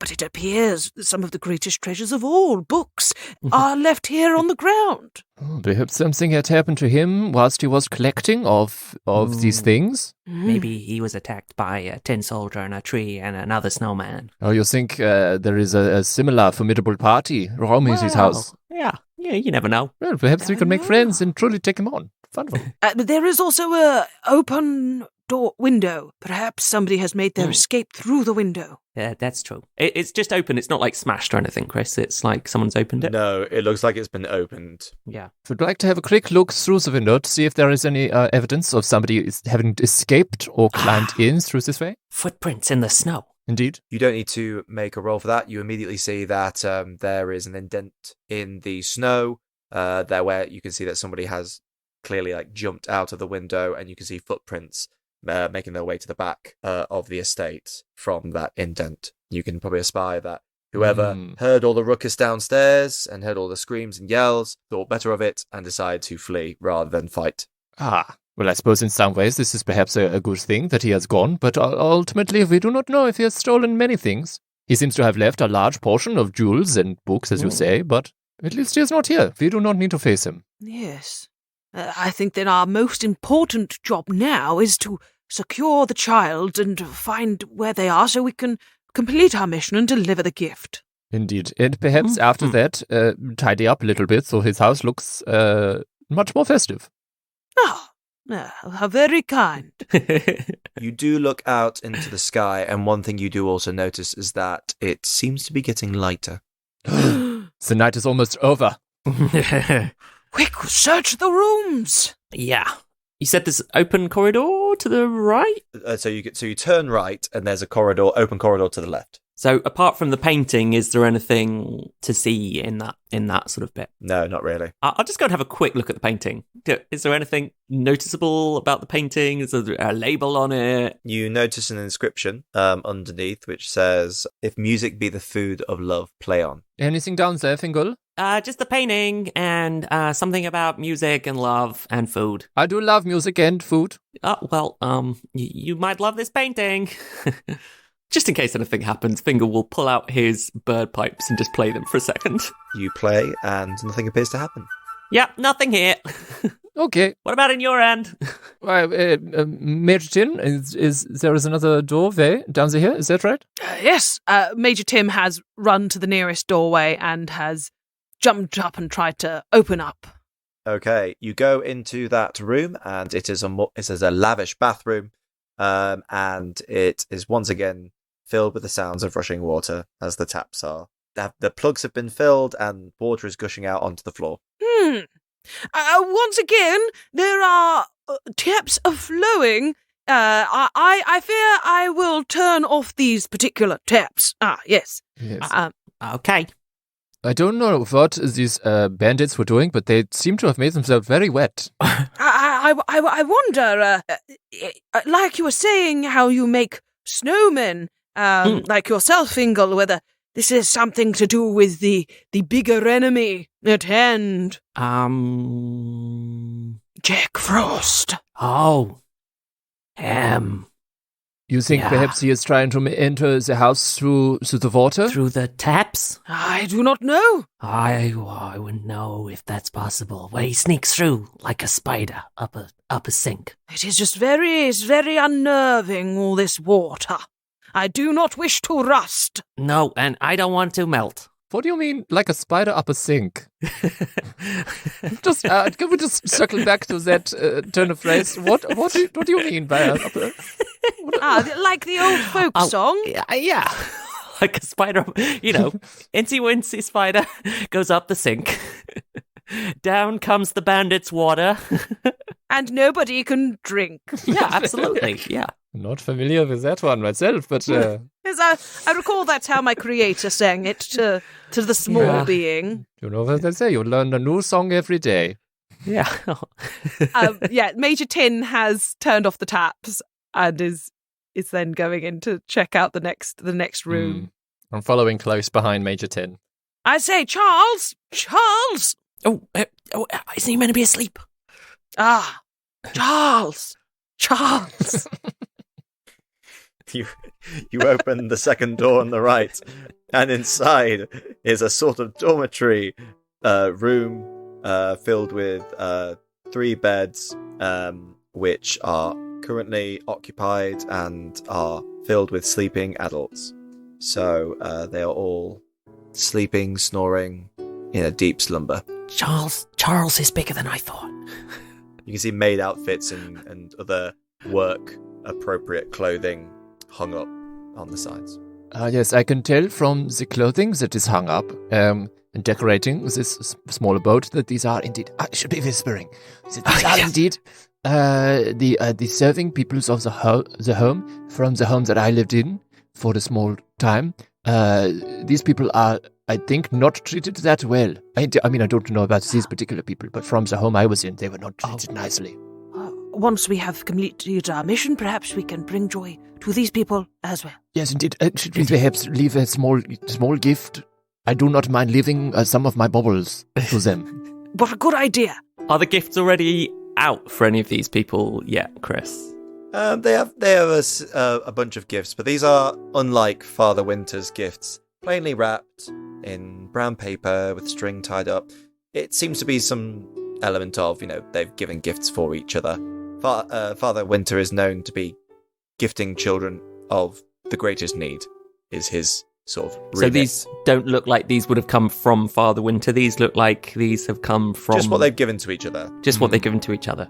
Okay, I don't think these are part of Father Winter's spell taking one of these won't break everything. But do not take Says their Fingal. gifts. Oh, no, I'm not going to take it. No, obviously we wouldn't take anyone's gifts and break the spell. That would be I will bad. pass down a few glass bubbles to Major Tin. If you could please deliver these to each of the maids and the servants. Yes, with pleasure. And he places a bauble at the end of each of the beds next to their little presents they have for each other.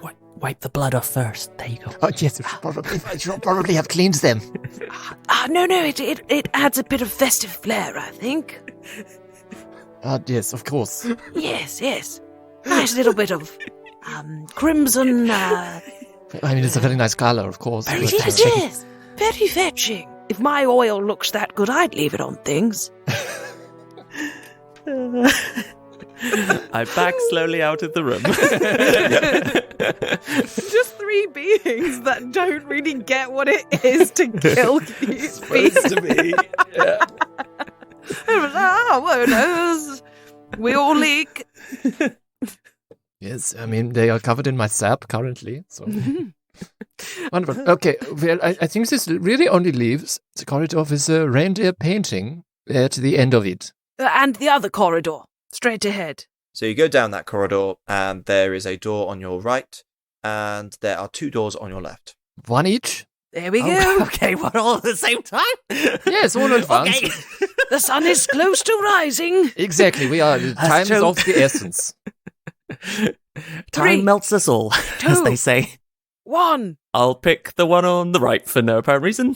I go to the furthest door and I just fall into it, hoping it opens.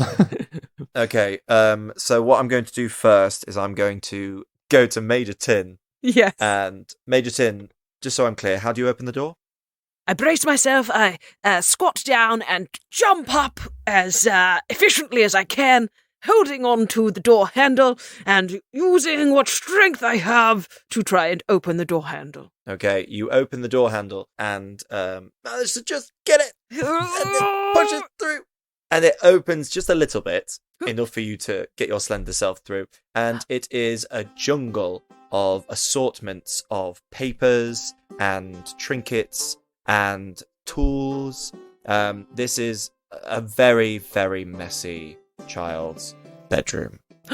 It has a series of, raw materials, finished products, components, metals, woods, strips of leather. It has, a designated little workspace and a bed that is in the corner on the far side. Is there a child in it? There is not a child in it. However, there is a large book that you can see laid on the bed. Major Tin is going to investigate closer. Can you roll an investigation check, please? Mm-hmm. That is a 13. Okay, 13. So you are able to find that the book is bound, and with the 13 as well, you can see that it's of rich leather. It's on top of a photo frame of a family. The photo frame shows a family of 4. There is a man, a woman. The man is tall, slender, black goatee. The woman is blonde, a full face, blue eyes, smiling, with spectacles tipped on the edge of her nose and goggles on her head. She seems to have an apron on and gloves. And the children there is the daughter, who is the spitting image of the mother, apart from wearing a flowery dress. And the boy has black hair, sort of troubled look to his face, but also has a pair of goggles on top of his head. This seems like a very useful clue. I shall show it to the others. Do you check anywhere else in the room, or do you just go ahead and take... Can he open up the book? Sure. You open up the book, and inside are teeth. As teeth, as in teeth. Sharp, pointy teeth that lunge at your face. And I'm going to roll an attack, and it's going to be a 14. That does not hit. Whoa. Okay. It bites at your face as it tries to rip your nose off. Oh, sorry. You don't have a nose. You do have a nose. It's I've got metal, a but painted still. nose, so, It goes for the painted nose, but clearly sees that it's not 3D, and it's just, its teeth off the side. and it doesn't have purchase. What do you do? I am gonna, because it's taken me by surprise, with his new, slightly more furrowed brow, he is going to try and intimidate it. As it, you keep your nasty teeth off me. Trying to just do an intimidation roll. Yeah, go for it. That is an 18. Okay, it goes and tries to bite you again. Whilst in that moment, he's then going to try and reach for his sword whilst it's trying to bite him again. Yep, okay, it rolls a 12, which doesn't hit, I presume. No, sir. So, again, then there are bits of paper, like, flying from its mouth now. And it's like, pages are being ripped apart inside the book. I tried to put you in your place, but no! I must do it with my sword, and he plunges his sword at this flappy book beast.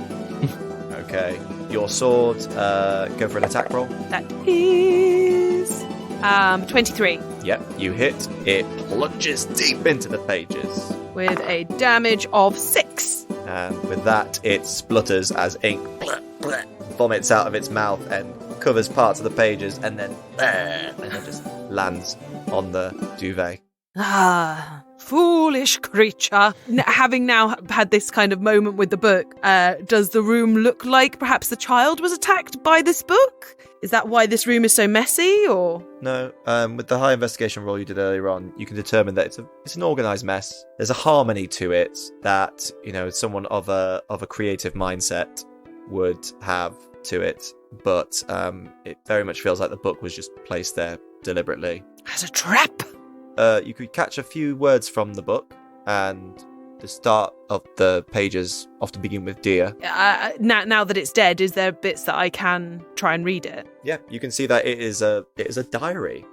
Ah. And, glancing for a few pages, you see wisps of a story. This is clearly a child's writing. It talks in very simple language of words to the mind of frustration, loss, a few intricate, excited scrawlings of ideas for inventions or traps. But it talks as well towards the final few pages of mother, a lot of mother. It's really hard to decipher because there's a lot of ink still bubbling and spluttering on the pages. But you do see the last few pages, tower, attic, song, and iron and wind. He nods solemnly to himself, and clutching onto the photograph, he goes to find out what the others have discovered. Okay. We'll cut to Fingal. Fingal, how do you open the door? I'll pop my little branch over the top of the handle and then pull it down with a bit of weight of snow. You open out into the master bedroom. There is, again, the sound that you can hear is a very soft snoring coming from the main bed, where you can see a man with a thin black goatee sleeping quite heavily in the nightcap. It's an adult again, so it's not the child we're looking for. Is there anything? Are there any presents in the room? Is there anything out and about in the room? There is no sign of Winter's heart, and you just notice it now that there's been no sign of a Winter's heart decorations at all in this house, which is very strange, as the whole town seemed to be there seemed to be an abundance of cheerful decoration. And the room itself, anything of note in the room other than sleeping man? Nothing out on bedside tables or... You see pictures of, family, a boy with dark hair, a girl, blonde hair, a woman, in a white dress, standing next to him in formal wear in one image, and then in another image you see them as a family unit. You see images of him behind a writing desk, her in some sort of workshop, and the little boy and the little girl playing together out on some sort of mountainside. Nothing really else sort of sparks your interest. And does the room look like it's been disturbed by the thieves from earlier, just to check? Or where you see certain ornaments and things should be, yeah, they aren't there. Okay. But you are able to piece together a few of the ornaments that you saw on the landing might very well be from this room. Yeah. Okay. I'm just going to quietly shut the door and back out, I think. Okay. And Hans, how do you open the door? I fall into the door and hope it opens. You fall into the door, it opens, and the light of the moon is lighting out this bedroom. You can see toys, dolls, a big bed, and inside that bed is a child looking up at you with incredibly frightened eyes and gold curls. And she goes, Father Winter? Is that you? I slowly stand up and I say, hello, small child. I am not here. And you should be sleeping, or there will be no presents coming to you this evening. David, just so I'm checking, are you invisible still? No. No, very much. Just a tree slowly standing up. She sees this prone tree starting to stand up and emit a voice. You must return to sleep, to the slumber of the winter's heart, or you will receive no presents this evening. Please go to sleep. You don't look like what I thought you did. No, that I am not. Okay, have you seen a little boy around here, please? You mean Charlie? Yes, that is his name, the Charles. He's my brother. Okay, and where is he? He is perfectly safe, I hope. You're not going to hurt him, are you? No, why would I hurt him? I wish to bring him presents. I'm sure he is sleeping like a very good little child, unlike you. So you are Father Winter, then? No, I'm not Father Winter. I have told you this already. I'm not Father Winter. Then what are you doing in my house? I am delivering the... Where's my dad? Where's my daddy? I do not know these questions. You ask a lot of questions, child. Child, you need to focus and listen in. First of all, where is your brother? And secondly, please go to sleep. Roll either a persuasion or intimidation check. I'm not even sure what I'm trying to go for. Oh, dear. All right. Please ignore this talking tree in your room and sleep now. Do not look it. It's nothing that's Schlafen happening. time, bitte. Christ, I mean, it's a +0 to persuasion, +0 to deception, +0 to intimidation. What do you want to do? Do you want to intimidate her into telling you this? Or do you want to what do you want to do? It doesn't really matter. I've got +0 to all of these skills, and I rolled a 3. So whatever I'm trying to do is not working. Okay, she starts like getting very louder with her cries and wails. Oh, this is not good. Okay. Goodbye, child. This was merely a very strange dream. And I sort of back out the room, try and pull it closed with some of my branches, and just, slowly close it behind me. Just before you do, she just goes, you want Charlie? Charlie? I can show you. Oh, you know where your brother is. Wonderful. Okay, wunderbar. Why did you not say this beforehand? I just want you to leave us alone. Oh, yes, of course. I bring the winter joy. So... Please come with me now, child. I will introduce you to my friends. One of them is a snowman, and the other is a small tin soldier. Do not be alarmed. What? And she's like tiptoes out. She's got this wee little pink night pajama dress, and she tiptoes over to you and sees this snowman with big sharp teeth coming out of the room. A tin man holding a sword. Yes, the joy of Winterheart. There we are. Are you Charles? You Charlie?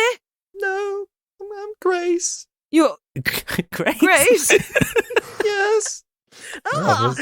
Is that a name? This would not be confusing at all.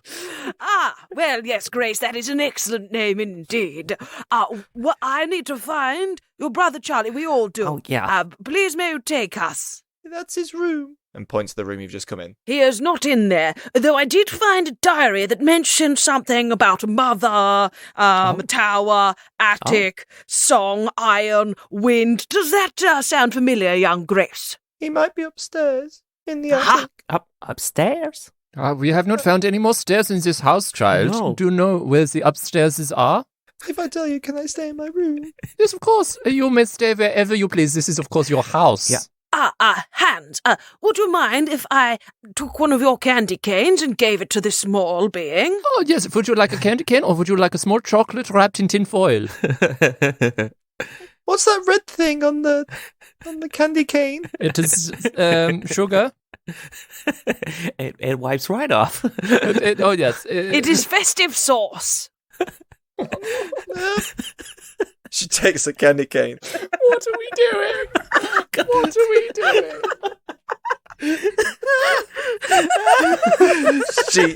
She investigates it with her fingers and goes, sniffs at it and she goes, thank you. And she very quickly puts it on like the bedstand near the door. Doesn't look very intrigued by wanting to put it in her mouth. Good. I hope listeners appreciate how I diverted there. If she's not looking, I will snaffle it and take it away from her. It is not for her. She says to you, if he's not in there, he'll be in the attic. And Okay. How do we get up there? the picture of the reindeer. Oh, There's a password, like a secret song. a secret song. I tried playing it a song and it didn't do anything. Yes, do you know the words to the song? Is it O Tanenbaum? I love the song O Tanenbaum. It is my favorite. No, I like that one as well. But no, it was Mum's favourite song. O Tanenbaum, she has good taste. No. Something to do with Pass. iron or wind?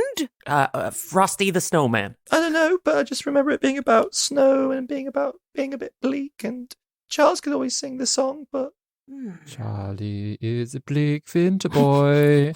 Is this the song you mean? that's all. No, but that's all I know. I'm sure we shall work it out. Chris, can I do a history check to see if Major Tin remembers hearing any carol singers outside his house and to see if he can put it together? Sure, roll a history check for me. 10. 10. Ugh. A melody comes to mind. You can remember some of the words. Something about bleak, snow, midwinter. Major Tim starts like humming the tune that he's recalling. I recall this tune. Maybe it will jog your memories. Everyone make a history check for me, please. Mm-hmm. 12 for me. 14 for me. You all three of you have heard this song before in your previous lives, however that manifests. Fingal, you can remember hearing this song around this time of year and thinking that was a pleasant tune, Oh, yeah. sort of lamenting but also beautiful. And some of the words are coming to your mind. And then Hans, you can also remember that this was a song that was sung in the house that you left. And whilst it was a very cold house to you, it seemed to be full of various singing maids and singing cooks and so on. So you could hear the various melodies of this season throughout your time there. And you can all roughly piece together what the words might be of this song. Oh, yeah.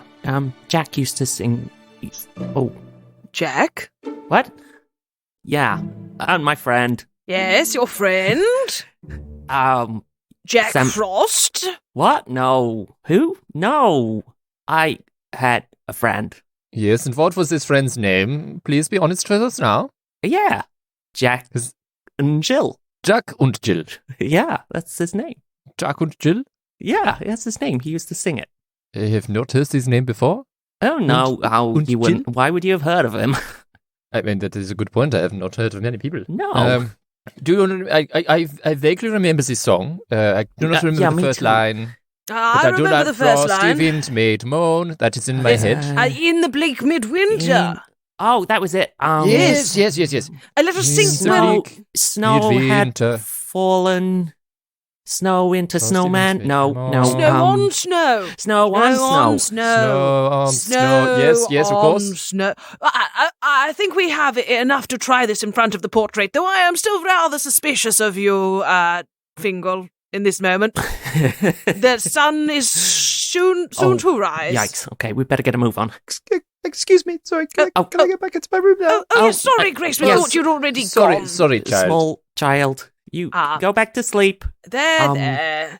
Go to sleep or you will receive no presents. Talking of which, is there evidence of any presents yet having been received by Grace? No, but she does have an abundance of toys on her bed. But no presents in sight. No. No. Okay. Let's go sing this song to this deer.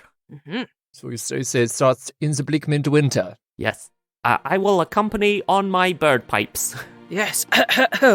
In the bleak midwinter, frosty wind made moan. All together. Earth stood hard. Fingal's still playing on the pipes. Iron, Lumi is joining in, singing along. Like a stone. They sing the whole song. And with that, the portrait opens to reveal a spiral staircase. Ow! Ah, what wonderful singing that was. A little tricksy trick. Up we go. Up. Charge. Up you go. This is a very tight stairway. Excuse me. Just get my branches through here. Yes, let me just grab some of your branches. Hold thank you, off Romeo. a little bit. Sorry, I lost think some of I'm your making pine it needles slippy. there. I'm melding a little bit. Sorry about that. No, it's okay. It's okay. We are here. Huzzah. And you go to the top of the spiral staircase, cobwebbed, and you get to the top. And well, I say cobwebbed. It's been kept, relatively tidy, but there have been a few cobwebs, a few things to show that it hasn't been used often by adults in recent months. And you come out into a workshop, and the workshop has an array of precise measurement devices, timekeeping devices. There is workspaces that are focused either on intricate detail or some welding, good lighting, and various comfortable seatings and safety equipment, goggles, gloves, aprons, and so on. And to one end of the room as well is a large hammock. Is there anyone in the hammock? You can make an investigation check. Will do so if I may. 18. Yes, you can see that it's laden with a weight that you can probably perceive as a sleeping child. I think we found Charles. Wunderbar. Very good work, Fingal. Shall we wake him up, or do we just put the present in the hands? Perhaps if we just put the present in the hands on this occasion. Yeah? I slowly drop the red present from my lower bowels onto the floor. Plop, plop. Just Father Winter said he'd give us a reward for doing this, didn't he? Yes, but what reward do we need other than the happiness of a child? Well, I need quite a specific reward. What reward do you need? I want to turn back. Into outside? No, into... We have come this far. There is no reason to turn back now. No, I don't want to turn back like that. I need to stop being a snowman. You wish to melt? No, I don't want to melt. That's the point. And I'm worried. I'm worried if I stay as a snowman for, I don't know how much longer I'm going to last as a snowman, and then I don't know what will happen to me. But you have only existed as long as this snowman has. No, I haven't. No, I existed before that. As what? A toy? A tree? No, as a satyr. Well, I have seen these people before when I was just a tree before I became a decorated being that I am. They used to come into the forest and dance around and laugh and sing. We got all sorts of fey paths in the forest, so we can pop in and out. Yes, you have the goat legs. Yeah. Not snow legs. Fur cones. Well, that is, perhaps that is a gift that can be given. I do not know. But we will not know unless we deliver this gift and do it in time to make sure the magic hasn't run out. Except the thing is, if we don't deliver the gift, then I can ask Jack to turn me back. So you were talking about Jack Frost. Yeah, you have made a deal Frost. with the very man who has stolen the joy from the child. No, I didn't make a deal with him. He did this to me. If he did this to you already, what makes you think that he will undo it? Well, if I do him a favor and I get rid of, what's it called? Winter's heart. If I get rid of Winter's heart forever, then, that's a big favor to him. And, he might let me off and forgive me and turn me back. From what he has already done to you, it does not sound like he is trustworthy or upstanding No, of course he's being. not a trustworthy being. I do not wish to question the kind of contract that you have made with this man, but I haven't made a contract with him. he is demanding that you get rid of the entire of Winter's heart. No, he's not demanding anything. I just think, like... You think if you can achieve this, if you can destroy all of Winter's heart, then you will... That will be a big favor, and he'll turn me back, and he'll let me back into the court, and you know, I can go back to my old life. This is interesting, but of course, it is quite a big festivity that you are undertaking. Yeah. You can perhaps take one present from one child, but to remove the entire Winter Heart celebration from the world, that is not something that one snowman is capable of in one winter. Well, I mean, but we've been given that power. That's what Father Winter said. We take one present away and it all goes away. I'm afraid to say, though I have seen you as a comrade, if you stand in my way of completing my mission, I will be forced to get out my axe. Oh. You have no certainty of if Jack will in fact turn you back. This is all on a hunch, whereas we have the certainty that delivering this gift will ensure a happy Winter's Heart for all. Oh, for all, apart from me. You do not know that. Perhaps this Father Winter will help you. And if this Father Winter does not, then you have my solemn vow that my second mission in life will be to return you to your original state. Yeah. Or maybe find somewhere cold I can live. Ah, yes, that would also be very charming. Or if indeed you do melt, then I can always suck you up into myself and store you for the summertime. and then hopefully find a way to extract you for the next winter. I find Major Tin's plan a little more reassuring, if I'm honest. Yes, I understand that. Or another possibility is that you could be put into a vial and then corked, and that way we could preserve you. I turn to look where the voice is coming from. It's coming from the hammock, and a pair of eyes are leaning over the hammock with goggles resting on his head.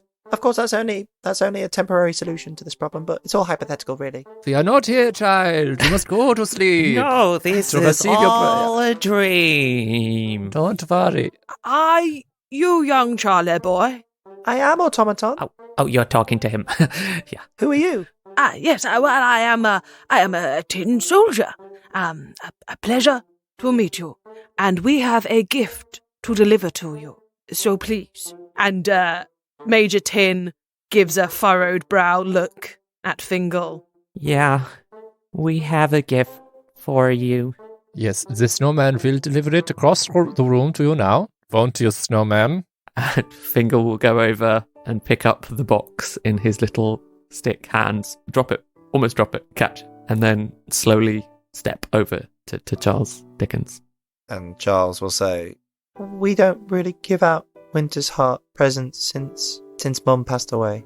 Oh, well, this is from Father Winter. And Father Winter wants everyone to have a great time at this special time of year. He gets out of the hammock, gingerly reaches out to the gift, opens the box. It's a beautiful little golden music box, opens it, and inside is a reindeer that's just rotating. And you can hear the melody of In the Bleak Midwinter, his mum's favourite Winter's Heart song. He looks up at you, Fingal, and with tears in his eyes, he gives you a hug. Oh, thank you. Not too hard, I might melt. Oh, sorry. And he moves a little bit away. No, you're fine. You're fine. Okay, and you bring him in for another hug. Yeah. Drag him in with my little stick arms. And he will say, thank you. The light starts to seep in through the circular window in the attic roof. We should go. Yes, and we have left you another gift downstairs. Oh, really? Yes, we have vanquished your enemies. Excellent. I didn't know I had enemies. Yes. People were trying to steal from your home, but we have ended their lives. They might be back. Some might return, but most of them are killed. His eyes go wide and he nods. How are you at setting traps? Well, pretty good. I think you're going to need to set some big violent ones, okay? I will, I promise. Thank you, and happy Winter's Heart. Happy Winter's Heart. Charlie. Happy Winter's Heart to your Charlie. And so, with that, you carefully scurry downstairs, go through and break through your lock. Well, actually, before we leave the house, just as sort of everyone is making their way out, there isn't a decorated tree in this house, is there? Oh. There is not. In which case, as we're all leaving, I'll sort of walk over to the sack of stolen things, pass that over to Fingal and Major Tin and say, I think I am going to remain in this house. It is very badly decorated and they could use some simple decoration, and so I wish to remain as this family's tree for this Winter's Heart. Oh, wow. Shall we make haste and replace their items and decorate a little? Well, no, I think perhaps, I don't know how much of the things within the bag have come from this house or from other households, but if they are from other households, then perhaps you too should quickly make some deliveries around the town. Our own little personal Father Winter mission. Exactly. But I will remain, I will tidy up in here, and then I will position myself in a wonderful celebratory fashion in the corner. Very good. Chris, can we tell which bits in the sack belong to this house and what might belong to other houses? You suspect most of this, if not all of this, is from this house exclusively. Tell you what, rather than putting it back, No, you must take the bag and deliver it to the other households.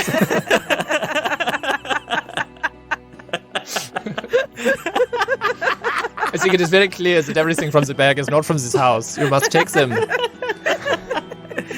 Oh, well, I just had another idea that we could decorate you with it. And then maybe the locals can come in. And if it belongs to them, they can come in and reclaim it from your branches. That's a good idea. If I position myself outside in the garden, then everybody from the town will see their own belongings. They can come from far and wide to claim their belongings. This is a much better plan. Yes, of course. Okay, quickly, outside. Yes.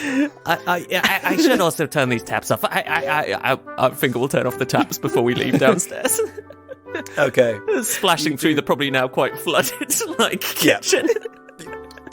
You go out the front. You go out the back door. You've turned off all the taps. You position yourself, Hans, at the front of the in the front garden. In a nice obvious spot for everyone in the household and everybody in the town. Yep, it is in prime position for everyone to see. And you are decorated by your friends with all these various trinkets and put them on me. Diamonds. Yes, reach up there, go right up there. Oh yes, put it on the top round. Yes, there's beautiful. also weapons and things from the two people inside. I will also nick them and put them on the tree. Yes, I am the glorious tree. And yes, perhaps the friends of these fallen bandits may return. So let us lay them out as well, so that they can see. And let us make them festive and add a few baubles as well. Exactly. You may take my baubles and put them on all of them. I shall. Oh, wow. They will be a lovely gift for their friends to return and collect. I have to say, I'm surprised. I thought, townspeople were a little bit more, straight down the line. I'm pleasantly surprised to find, how free-spirited everyone is here. Yes. I have nothing to compare with. Oh, yeah, no. Well, perhaps they would be much more accepting of a snowman living amongst them, or a satyr, whichever you end up being. Yeah, maybe. I mean, the snow will melt one day, so I maybe need to move on. Let us get to Coda Climbs, as we bid you anon and adieu, dear Hans. Anon. Anon. Yes. Anon to you both for now, and I hope your travels are as every bit as magical as this evening has been. Happy Winter's Heart. Happy Winter's Heart to both of you. Yes, indeed. Onwards! And so you leave the town. You leave Hans in his prime position amongst a picture that I cannot possibly describe better than what you have done. Just singing to myself, oh, Tanenbaum, oh, Tanenbaum. And So you both arrive back into the hills, knowing that Hans is where he thinks he needs to be, No. and showing the spirit of Winter's heart to all amongst the bloody mess. Now, what you see is, as you reach the tree line, is once again that sleigh gliding in on the sunrise that is cresting over the mountains and over the hills that surround this valley and surround Sugar Plum Spring. And as the sleigh lands, you hear, To the brave souls who have saved winter's hard night, with hearts so pure and faces alight, a child's joy, a gift so sweet. Adventurers, your kindness we greet. and the elf jumps out and goes, so, as reward for your kind efforts, Fingal, we would like to extend an invitation to Father Winter's workshop, where we can help with any circumstance that, and he gives you a knowing look, of predicaments that you may have fallen into. We will do our best to help rights wrongs and see you on your way to being back to your former self. Just to check, is it cold there? Yeah, it's burbling freezing. Okay. I guess I'll jump aboard if that's okay.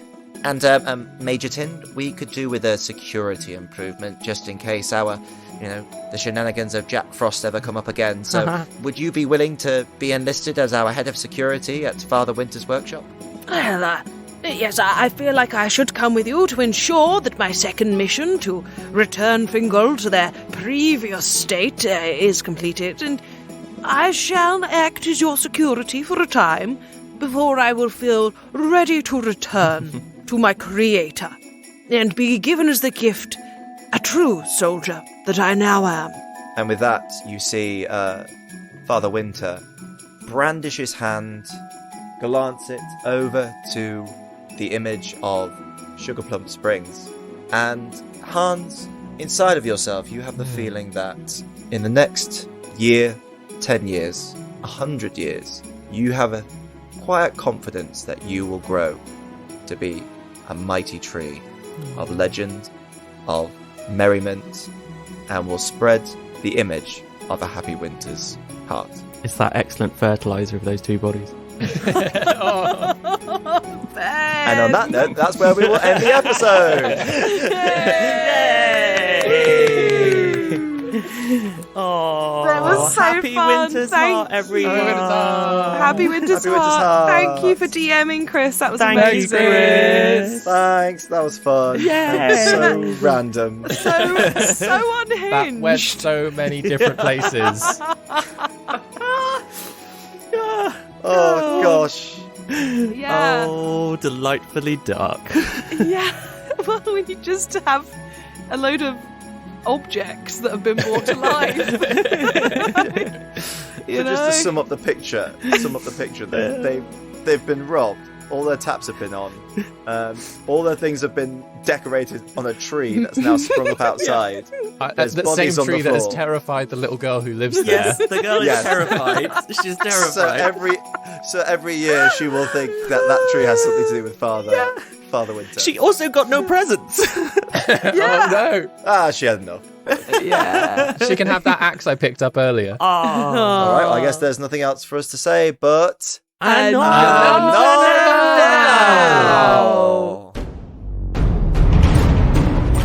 You have been listening to No Small Roles, with Chris Watts as your Dungeon Master, Ben Galpin as Fingal the Snowman, David Knight as Hans Tanenbaum, and Grace Kelly Miller as Major Tin.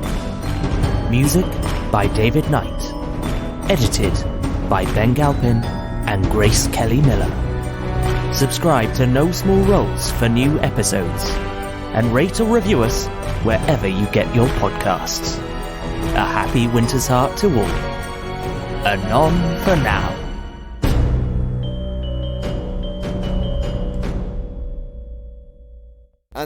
Anan!